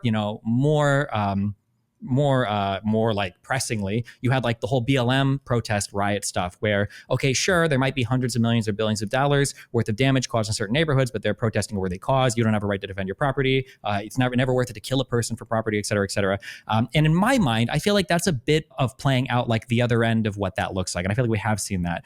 I acknowledge that my position definitely comes across as like pretty extreme. When you start to get to the like limits of it, I definitely acknowledge that. I do think that there are people that would agree with my position, not in the extreme, that like we can easily think of a million examples of like, well, let's say that you're a sole earner and you've got like a sick wife and you can't go to work because a guy decides that he wants to set up shop on your driveway and he's not going to let you out. Eventually people are like, well, fuck it, you should be able to run him over. This is insane. You don't want your family to suffer, right? But like, yeah, I think that both sides of that get really weird. When you talk about like self-defense or a person's right to infringe on you in like non-material ways where they're not like actually attacking you, I think it looks really unhinged on both sides. So my opinions are genuine, but I do acknowledge that like it can look crazy on my end. And like anytime self-defense comes up, Peace goes in my chat, like saying like, oh, here he is, Destiny's about to give his unhinged fucking takes on this bullshit. And anytime we're watching videos of shoplifting, I'm like, here it is. This is the world that Pisco wants, where this old lady's going to get robbed and she can't do anything because she's not strong enough to wrestle him to the ground, so she can't shoot him. And Peace goes, right.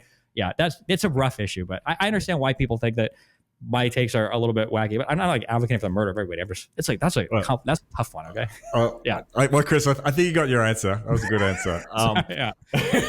I'm not going to litigate it. We're going to end it, but sure. I mean, I get the argument, which is that, and I think the crux of it though is that you make recourse to the authorities, and they do not do what they ought to do, right? So, I mean, one of the rules of civilization is that the state has a monopoly on violence. Right. Yeah. And there's not even, the state can't do anything. There are laws for this. So like, what right do you have to go out and enact vigilante justice when the guy's not even breaking the law? Right. And what possible doors are you opening up for anybody to kill somebody because they're doing, what about somebody who's contributing to spiritual decay by kissing their boyfriend as a guy and doing gay stuff? Like, should you be able to kill this? But like, yeah, I understand it. Yeah. It's for sure. It's a fun philosophical question. I'm glad you didn't have to kill the kid. Glad the kid is still going. You should invite him on, for the podcast. Just like it would be interesting to see how he thinks. Well, maybe he's very grateful that. But I guess all of the points that you raised are completely, basically what I would have anticipated. But it's the one which just seems surprising to me is that a simple like step back to, what you said there is all raising the different perspectives you can take and how there could be reasonable objections, and there are issues, if you try to apply this rule and stuff. But what you didn't say is like, yeah, and I realized that I reacted emotionally in that case, and I'm not, like I talked about the potential, how we could go to the house of the kid and the father and that kind of thing. But that was just blowing off steam, right? And I don't know. I don't know what the role of the principal there should be. I don't have that feeling. It's just an emotional. Fuck those guys. Okay, listen, I don't know, man. This was if you're ever bored. I don't know if you have like a video thing, but like, man, this was like one of the emails that I got back because I contacted his father and his family to try to like get this kid to stop. This dad was fucking wild. Wow, pissed off dad. Oh my god, yeah. Oh, 2011. So this was about a year and a half ago. Yeah, but yeah, fuck yeah. I mean, I do realize I was emotional at the time for sure, but even so, like drawing out the principle, I'm not sure. It's a rough one. I'm very sympathetic towards arguments on the other side of that. Yeah. When we came across it, when we were looking at content, it was like, people sent us messages saying, "Have you seen the content where just Destiny justifies killing the kid?" And you're like, "What?" And then there actually is like significant debates about it. So given all the other issues, it sometimes surprised me that you're willing to continue to like, because that was talked about like a year ago. I found a stream of you debating it, right? And like you said, it's been 10 or 11 years. And actually, now that this has come into my head, I wanted to remember to mention that. I did have this question for you, and I guess it comes across as complimentary, but in another sense it's not. So you you have, like, as we've established, a high tolerance for drama, a high tolerance for conflict, and I like that, the willingness to debate with people and kind of argue your point of view even when potentially socially uncomfortable.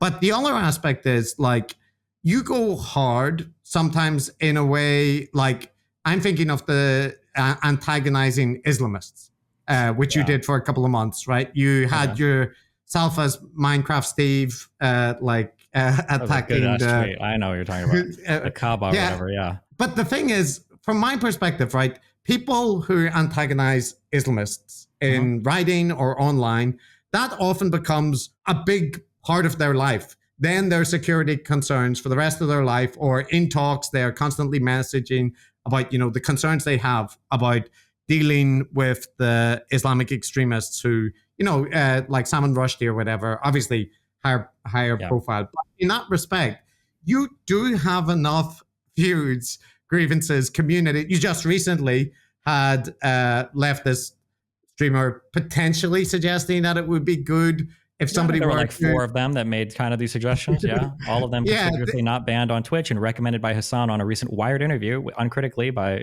Yeah, so they bleeped out that the direct incitement to kill you, but the kind of X to Y was very clear. And so this is the bit I'm curious though, like, so you're a person, right? You appear in public. You are bound to, as your profile increases and all that, have security concerns and whatnot. But like, so like, why are you not concerned about the fact that Islamists do attack people for presenting the prophet in, unflattering ways or that kind of thing? Like, why add to your list of concerns by deliberately antagonizing them? And how is it that you can do that for a couple of months and then move on, like, without it seeming to follow you along? I just find that sort of surprising that you are able to move on from that kind of thing. When you say able, you mean like because I'm personally able to, or because those communities allow me to? Well, both. Like, because why are you not like constantly having to sort out security arrangements after antagonizing like Islamist extremists online? Well, I think one is like, I live in the United States, so our Muslims here are super cool. We don't have the same kind that kill people in Paris or fucking whatever else. So that's one thing, is that people in the US are generally a bit more chill. But you travel.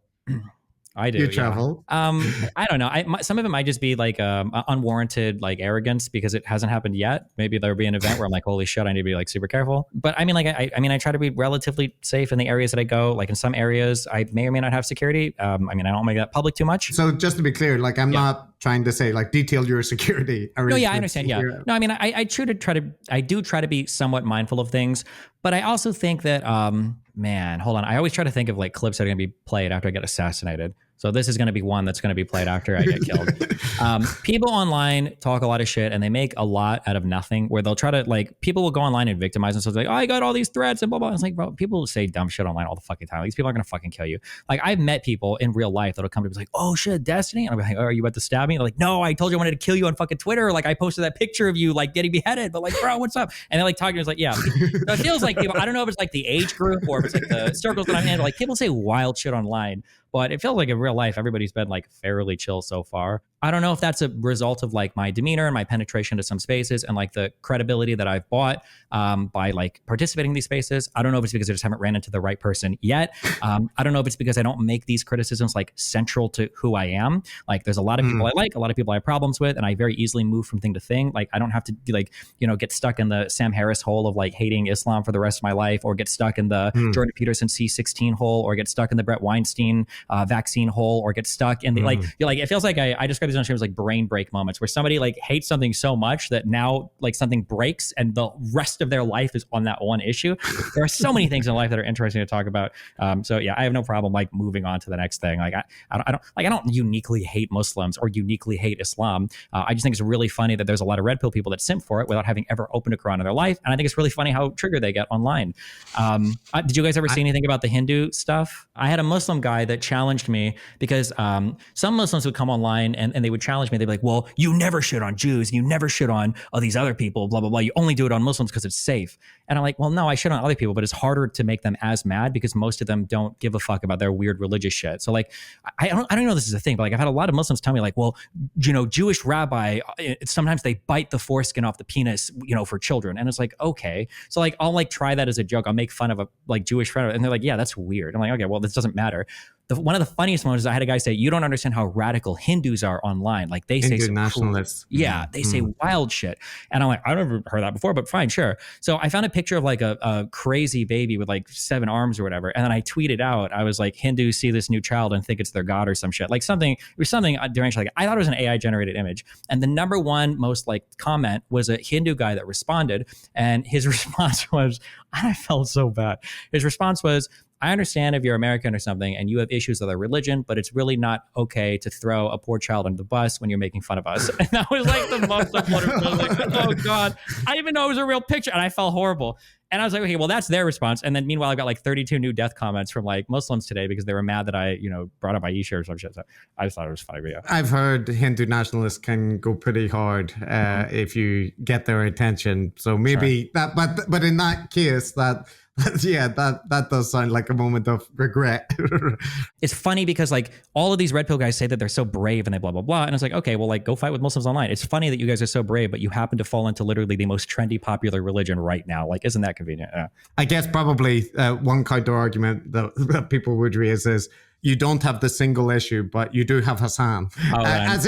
In terms of, like a figure of enduring here, but it's mutual. It's obviously listen, would you watch Batman if he didn't have the Joker? Everybody needs their reoccurring antagonist, all right? So that's our center narrative building going on there. There was one other thing that I wanted to mention. One of the criticisms that you get most frequently relates to reading Wikipedia or just reading headlines or whatever the case. Well, you don't really get to reading headlines. It's mainly the Wikipedia thing, right? Other people get to reading the headlines thing. And I am aware from consuming your content and from the research that we did that is unfair in terms of the research you do. But I think it is fair, and you've acknowledged this whenever you were talking about like kind of chastising academics for the bad job they often do in the topics you're interested in, that there is an aspect where, you have to cram in a whole bunch of material and you're, in a sense, like kind of taking in a big range of material and learning it. But your engagement will be obviously more superficial than somebody whose whole career has been on a topic. Now, it may be that the people whose whole career in that topic have become so ideological that they are also very superficial in their arguments. But like, just in principle, it is the case that, you know, your engagement will be more superficial. And in that respect, is there an issue with we have this concept that we talk about with discourse surfing? Like when it came to the lab leak, for example, and I've heard you talk about this as well, that a lot of the punditry around it was like ping-ponging between headlines, right? This intelligence agency says today that this is 5%, you know, like more likely. And then you would get a round of coverage with Nate Silver and various people changing their position. And then you would get a critical article and you would have the vice versa. And you had people talking about, you were never allowed to even discuss the lab leak in polite conversation, when it was the endless conversation I endured for months and months on Twitter and all social media. But in that respect, as I've heard you've described, you're kind of, you know, roughly from consuming the discourse about 60-40 in favor of a natural origin being likely. I know you haven't said this is a specialist subject, but Matt and I have spent some time in this and talked. We did like a 3.5 hour episode with a bunch of experts on it, and I've spent time with it. And we would say the scientific literature has not been ping-ponging like that, and has been just very consistently building up a consensus, which is now pretty strong for a natural origin, such that when they did a survey recently, it was something like 85% of relevant virologists that, you know. Oh, interesting. Is there been, I was familiar with I think there were two big papers that were published initially, maybe both in Nature, that like looked at this, like, I think months within the origin of the virus. I wasn't aware of like any other huge papers that had come out. So when I say 60-40, I might actually be hedging too much. A lot of it comes from the fact that I think either one or some of our intelligence agencies switched their position on it. And I'm like, okay, well, maybe there's something that I don't have access to, maybe, yeah. But that's a perfect illustration, because there are two papers that like a lot of people reference. One is the proximal origins one, and then the other one tends to be a letter that was written, I think, in the Lancet, but in any case, like arguing against demonizing Chinese colleagues, right? It wasn't a research paper, but this is what's cited. But there actually is a huge, really robust literature on the topic. There's now like probably hundreds of papers on the topic, but there's a whole like kind of bunch of evidential lines that are pointing in the same direction. And for Matt and me, because we are academics and like kind of interested in sciencey topics and that kind of thing, following the research literature was not so difficult, because it's not our area of expertise, but we just understand about, you know, following the science literature on that topic. But we saw the discourse all around it. And I think the discourse still is like very much focused in a kind of 60-40, 50-50 range. So my question isn't specifically that example, that's just an illustration, but how to avoid that occurring in any topic. Like, is it the case that basically you have to do a deep dive on it in every instance, or is there some way, you know, that you can counteract the issue about like the discourse being dominating, like, you know, because like when you talk to Jordan Peterson, right, you could see that the discourse had poisoned his mind about the climate change, but you correctly summarized the literature because you had prepared it. So that's the kind of thing I'm talking about, like how to. It might only be for scientific issues. I don't know if I have a great question there, but hopefully. No, I understand. So there are a couple of things I think that I'm uniquely suited to do. One of these is I think. Oh no, actually, I wouldn't say I'm unusually. This is a practice thing. I try to hedge an appropriate level of conviction around things that I talk about. So like even when we're talking here about like the lab leak stuff, like if somebody asks me that, I'm going to give you an appropriate, hopefully like percentage of my thoughts, but then I'm going to give you like a level of conviction, how much reading I've done. So if somebody asks me about a lab leak, I think my response is usually basically what I just said here. I'm like 60-40. I think I came for the wet markers. I think there were 2 papers on it, but I haven't like done like any deep dives into it. And that's it. hopefully when you hear me say that, hopefully people don't come away saying like, Destiny knows that it came from the wet markets. You're fucking lying, or Destiny says it, blah, blah, blah. Because I haven't done the reading into it. I know that people expect you to have a really strong opinion on everything, but like I can't do that much reading. So I try to have an appropriate level of conviction based on how much research I felt I've done is the first thing. The second thing is that because I'm a content creator and I get paid absurd amounts of money to do content, I think that you have at least a minimum level of obligation to actually fucking read more than fucking Twitter headlines about the particular things that you talk about. And I don't know if I'm just gifted with my natural 180 IQ massive fucking brain, but it feels like if you're just willing to sit down and like read through some pretty basic stuff, like you can get a huge understanding on a lot of topics, at least very broadly, enough so that you can go through literature on things. Like when people think of, well, you guys said you're academics. What are your academic backgrounds? Oh, he's an anthropologist. I'm a psychologist. Hey. Okay, anthropologist, psychologist. I teach. Yeah, I'm a cognitive anthropologist and I teach in a psychology department. These are important distinctions. Okay. Are you both like, so you're like PhD, like defended theses, published, or like go through a lot of research, like that kind of stuff? It's very, very importantly, I'm a full professor. He's an associate professor. So that is very important. The hierarchy. Okay, gotcha. Yeah, that's it. Okay, cool. Okay, that's great. I'm just checking. So you can call me out if I say this, because I've said this a lot and I feel this pretty strongly, but maybe I'm fucking full of shit, okay?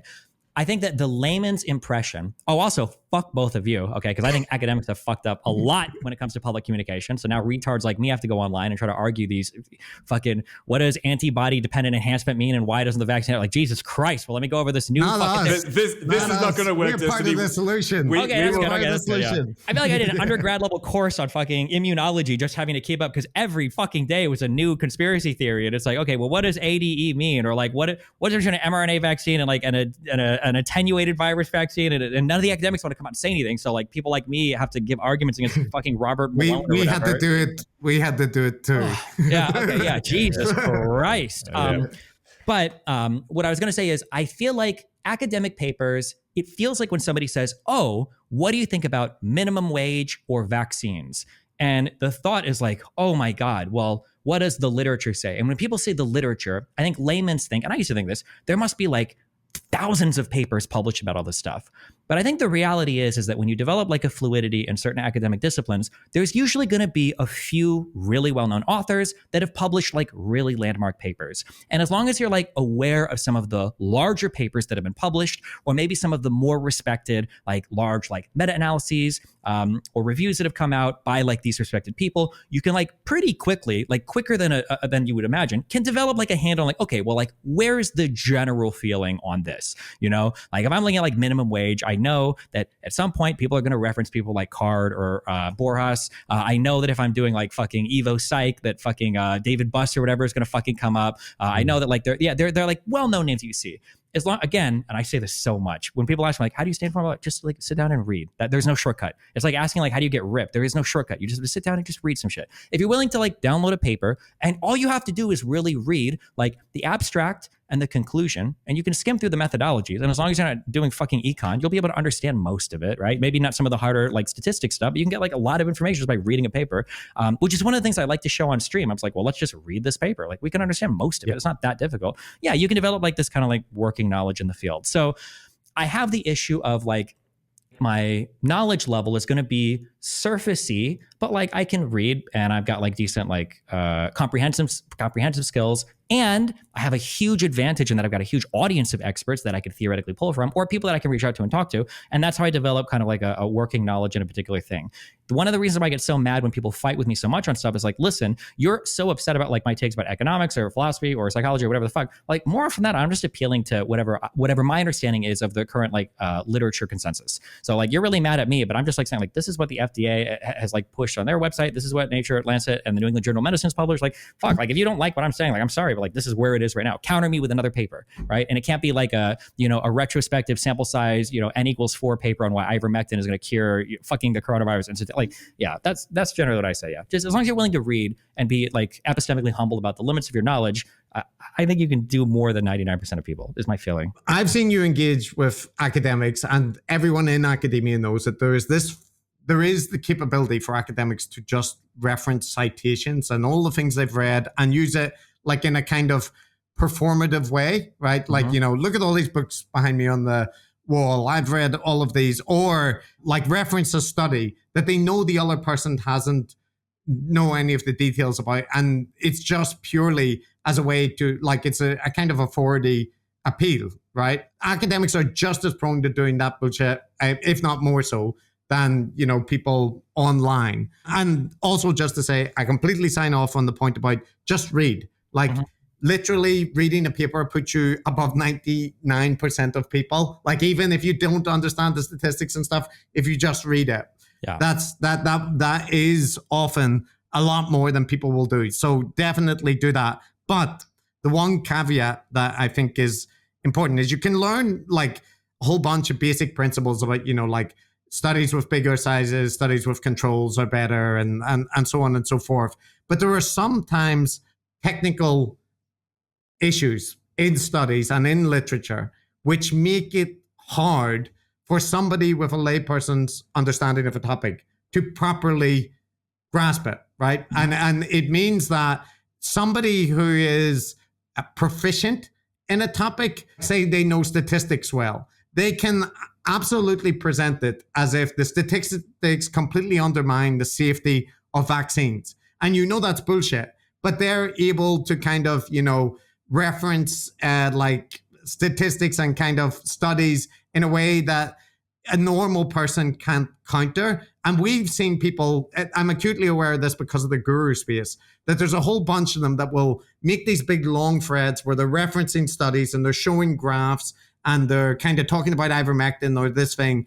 And it looks like science, right? Yeah. It looks like a critical evaluation. And I think for a lot of people, the advice of, you know, you go to the literature and just check it is potentially deceiving, because if you lack some basic grounding, it can lend you the wrong way. So that's the only caveat, is like, I still think it's important that people read. I still think relying on headlines or science reporting is, you know, not the way to go. But there is an issue about exactly what you said about epistemic humility, that like Matt and I are not experts in genetics. So when we look at the lab leak, we can like see, you know, the general contours of the literature, but we cannot assess the quality of the genomic analysis because we've never done that. Like, so we might be able to follow it, but, you know, we have to rely on like building up an expert like network that we can trust. So for sure. Yeah, that was just things that were ping-ponging. Yeah, I think on that, there's a couple things I'd say. So first is, if you're in that level of like political discourse, you're already really like into the weeds. In that, like, I don't think it would be nice actually if this was the case. I wish that more people would argue with bullshit graphs and numbers than just the empty platitudes. But I feel like 90% of political discourse is like the empty platitude bullshit that you see on, you know, on Joe Rogan or from, I guess, from the gurus or whatever. Or you know, like it's not going to be, it's not going to be like, here's my GWAS on like how I understand that this is that, but it's going to be Jordan Peterson saying like 20% of excess deaths are caused by the vaccine in Europe, right? Yeah, it's going to be stuff like that. The two things that I would say, and now I have to rely on my strength of philosophy and intuition. And I would say these are two heuristics that I use to try to keep me safe from those things when I see those pop up. And I'm using a heuristic here because it's a substitution of expertise. I can't be expertise in everything. Here are two things that I try to warn people against. You can tell me if you agree if these are good or bad. The first thing is you should be very, very, very careful when a layman is eager to disagree with the conclusion of a study using the figures from the study. And the reason why is because if somebody's gone through the effort of deciding which variables to control for, of collecting the data, of writing up the entire paper and publishing it, that generally the process of doing that, the methodology and everything, is more difficult than just drawing the conclusion. So if you're getting somebody who's a layman who's very eager to point to one or two figures in the study and disagree with the conclusion, it's interesting that autodidact, or it's interesting that layman was confident enough in the data collection and principles that the researcher used to cite their own stuff, but then completely disagree with the conclusion. Now, I'm not saying it's always wrong, that'll never be the case, but that's one thing. If you get a guy who's like very eager to disagree with all the conclusions of these researchers, but he's very comfortable citing all of their figures and their methodologies and everything to arrive at right before the conclusion, that's a red flag. Not necessarily bad, a red flag. And then the second thing is, I always stress like effect size, that if somebody were to come out with a study tomorrow and they were to say, actually, a new study was published, decent sample size, 800 people, perspective, RCT, whatever the fuck, okay? And this shows that if you take ivermectin you actually have on average about like a 12 to 24 hour earlier recovery from COVID. I would look at it and I go, it's been studied so much. It's like, but okay, well, maybe, whatever, right? Because if all the literature so far shows that nothing is happening and a new study comes out that shows, well, maybe something is happening a little bit, the effect size is believable that this might have been something that an earlier study hasn't caught. But if there's a whole bunch of literature about a particular thing and somebody comes out with a new study and they're like, we just did a new groundbreaking study on ivermectin. Holy shit, it's a prophylactic. It completely gets rid of COVID. If you contract the virus, you don't even develop the disease. Well, that's a huge effect size. How did every other researcher miss this if it's such a well-studied thing? That effect size doesn't make sense that it would have that dramatic of an impact, and everybody else that studied this has missed it. So those are like two like heuristics that I use to like see if somebody's engaging in some like wacky bullshit. Like, well, why haven't you published any literature of your own? Why are you relying on all of their things except for their conclusion? And then like, how are you coming up with an answer that everybody else has missed so far worldwide? Like that seems really suspicious to me. Those are two heuristics I use. Yeah, I don't know if you have any other suggestions for some, or if you think those are dog shit or. Yeah. No, I have. Well, I think your heuristics are good, both the ones you listed then and the ones you said before. And I think you are proof that a reasonably capable layperson who is willing to do some work can get their head around a big issue. It could be climate change, it could be vaccines, ivermectin, you name it. It's it requires some effort, requires not being like a conspiracy theorist, like hunting for the answer that you want. So the motivations are important. Your heuristics are good. There's probably a bunch of other more detailed ones. You're right about the red flags, about that selective, like someone who goes through someone who does not work in that area but is going through a particular study and finding like these little minuscule red flags. We've seen conspiracy theorists do this all the time, so that is absolutely a red flag. Selectively citing certain figures. I mean, the most efficient way I find in getting my head around the answer to a question from a literature from which I'm not an expert in, of which there are an infinite number of them, which is that you can go an awful long way by don't be focused on reading the primary literature, like that is the each individual empirical study. If it's a big enough topic, there will generally be good review articles, good summary articles, good meta-analysis articles. Pay a little bit of attention to who the names are, where they're coming from. Just, you can get the vibe about whether or not, because there's an awful lot of crap published, obviously. So you just have to have that ability to sift through the number of citations, Google Scholar, things like that. Just like there's a bunch of easy ways to identify the quality stuff. And you can read you talked about reading the abstract and the conclusion or whatever, like that's good, that's fine, and you can skim essentially. Don't try to be like an independent, and provide an independent critique on the methodology. Trust the discipline to do that, but what you can do is get a good sense of what the consensus is by relatively high level scan. So yeah, that's what I would do. You can also get really good responses by just reading response papers. It's funny that like if you dive into certain topics, you can read a paper and a response, and I'll be arguing with somebody. It's like there are really good responses to some of the things I'm saying, but you like don't even know them. Or this is like an obvious red flag. It's a stupid thing, but like somebody will say something like, "Oh, I remember this was when Nature published a massive." I don't know if you call it a study or like a database analysis or whatever the fuck, but it was the 100 million traffic stops. It was 100 million traffic stops to look and see if police were racially profiling drivers based on what time of day they pulled people over.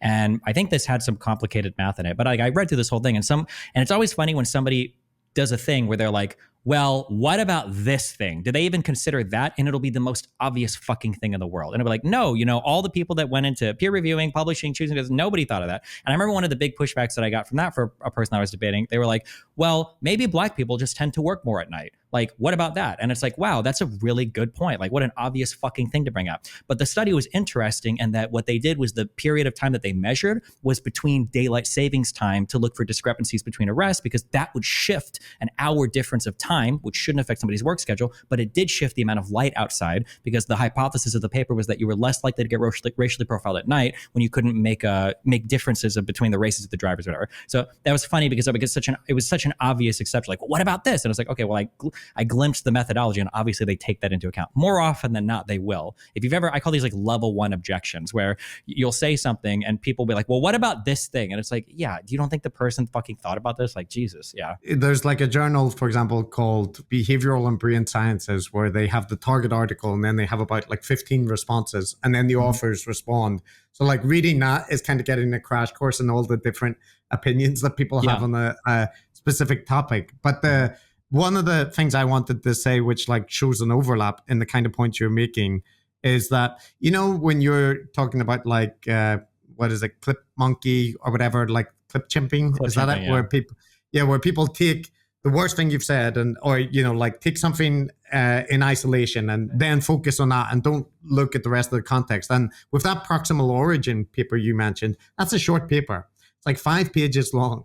There is one paragraph, and in particular, one line, and that's all that is in the discourse about it. Now, if you read the whole paper, they are actually encouraging people that like there could be more evidence that comes out that points more to a lab leak. But this one sentence and line is used to present that they completely closed off the possibility. And I'm always like, that paper is like 5 pages long.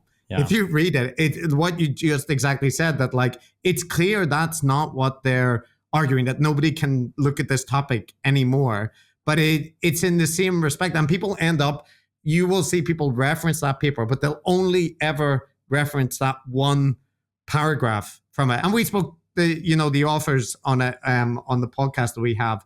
But when people look at like their Slack messages and all this, it's very similar to the Climate Gate, where they are talking like normal people, revising their opinions, sometimes saying, well, maybe this would be more likely or whatever. But it's always like one sentence taken out where it sounds nefarious.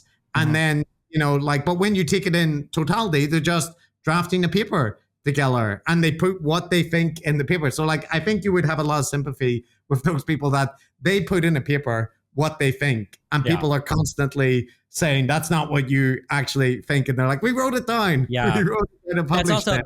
I almost said there's a horrible, the worst words ever uttered. Okay. Common sense. Okay. But like, this is a thing where somebody will bring to me a thing. This was really common for the October 7th attacks. Blumenthal and the Gray Zone started citing this. Well, actually, a lot of civilians, the majority of civilians were killed.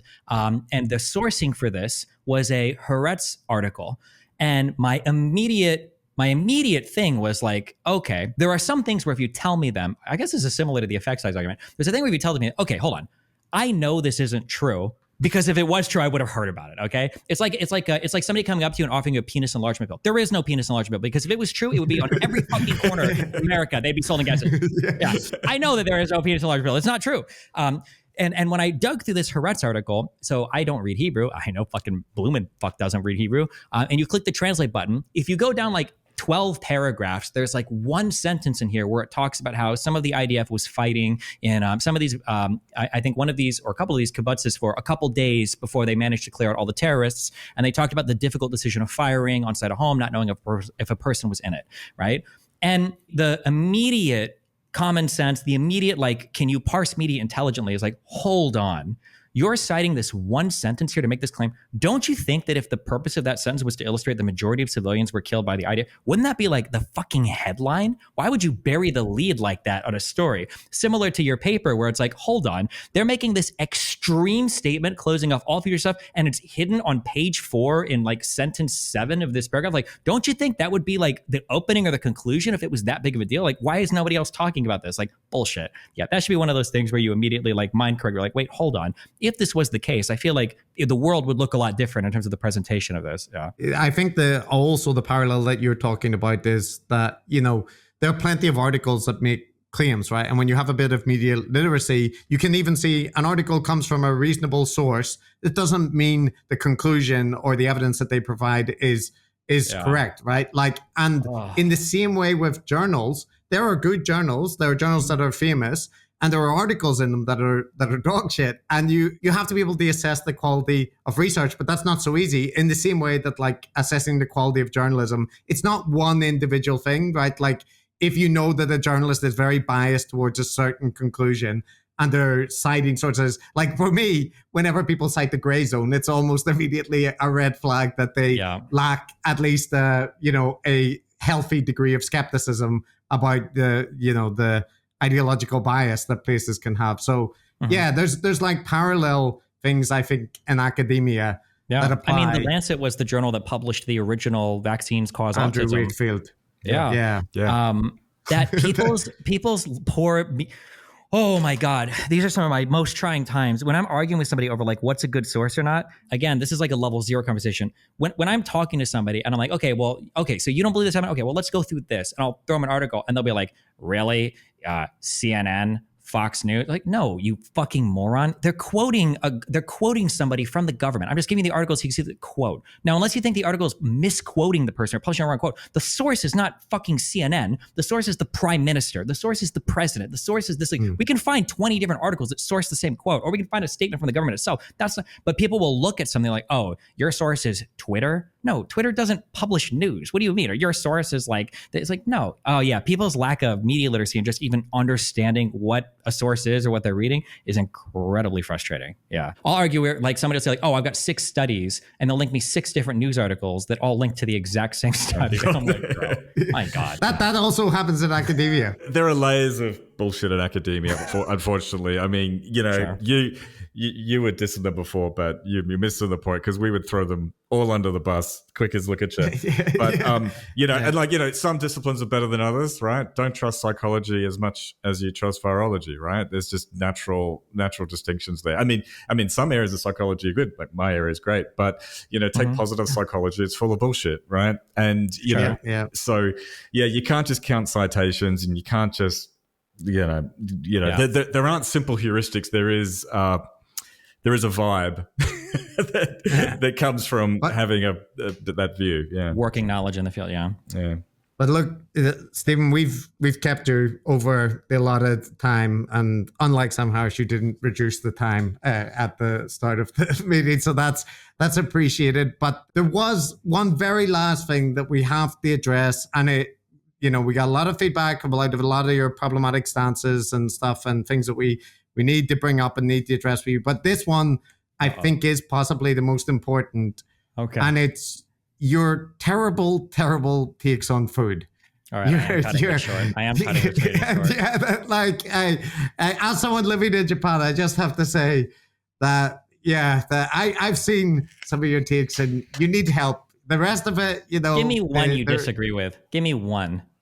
You don't eat things from the sea. Oh my God, of course, you're in Japan, so you would say that. Yeah, listen, we crawled out of the sea to get away from that world, okay? Why do you need to eat bugs and we have cows, okay? How many people can you feed with a crab? I haven't heard any of these bad food tweets or opinions. What's a good food then, Destiny? What's a good food? Steak. That is a good food. That's as easy as. That's as easy as. Most of my food takes are reasonable. I hyperbolize it a bit, and it triggers the fuck out of people. Like I personally, I'll eat Mediterranean food, but I think it's actually kind of boring. And I think it's funny when people overhype things like hummus, and it's like hummus is okay, but I'm never super excited for hummus or guacamole. I'm never like, oh my God, this is So But I'm in danger of agreeing with those two takes, but still, pretty reasonable. Yeah, they are. Yeah, but still, I just in defense of, because I have gone to now a lot of nice seafood places, whatever. I can eat seafood. I can tolerate it. Okay. In defense of my anti-seafood take, I was born and raised and lived in Nebraska for 30 years. Oh no! If you've ever had seafood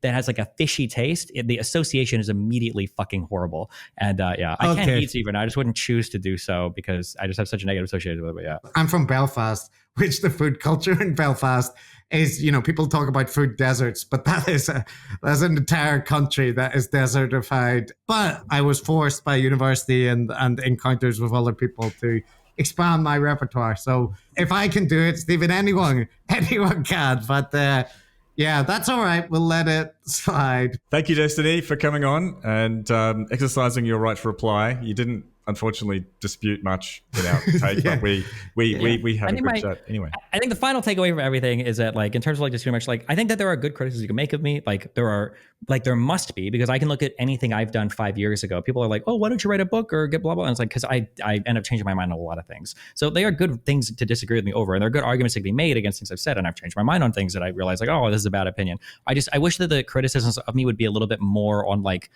what I'm actually like thinking or saying, rather than like this unhinged straw man version of me where it's like, Destiny, why don't you just not be pro genocide? And it's like, okay, well, yeah, thanks. Yeah, that's it. Yeah. I do like that the one of the presentations of you from the various orbiting community is that you're mysterious and that your positions are unclear and your motivations are unclear. And it's just impressive because like it's like people have devoted a large amount of their time to try and understand a particular person and have not grasped like the most obvious answer. So yeah, that's an interesting dynamic that you are a man of mystery for certain people online.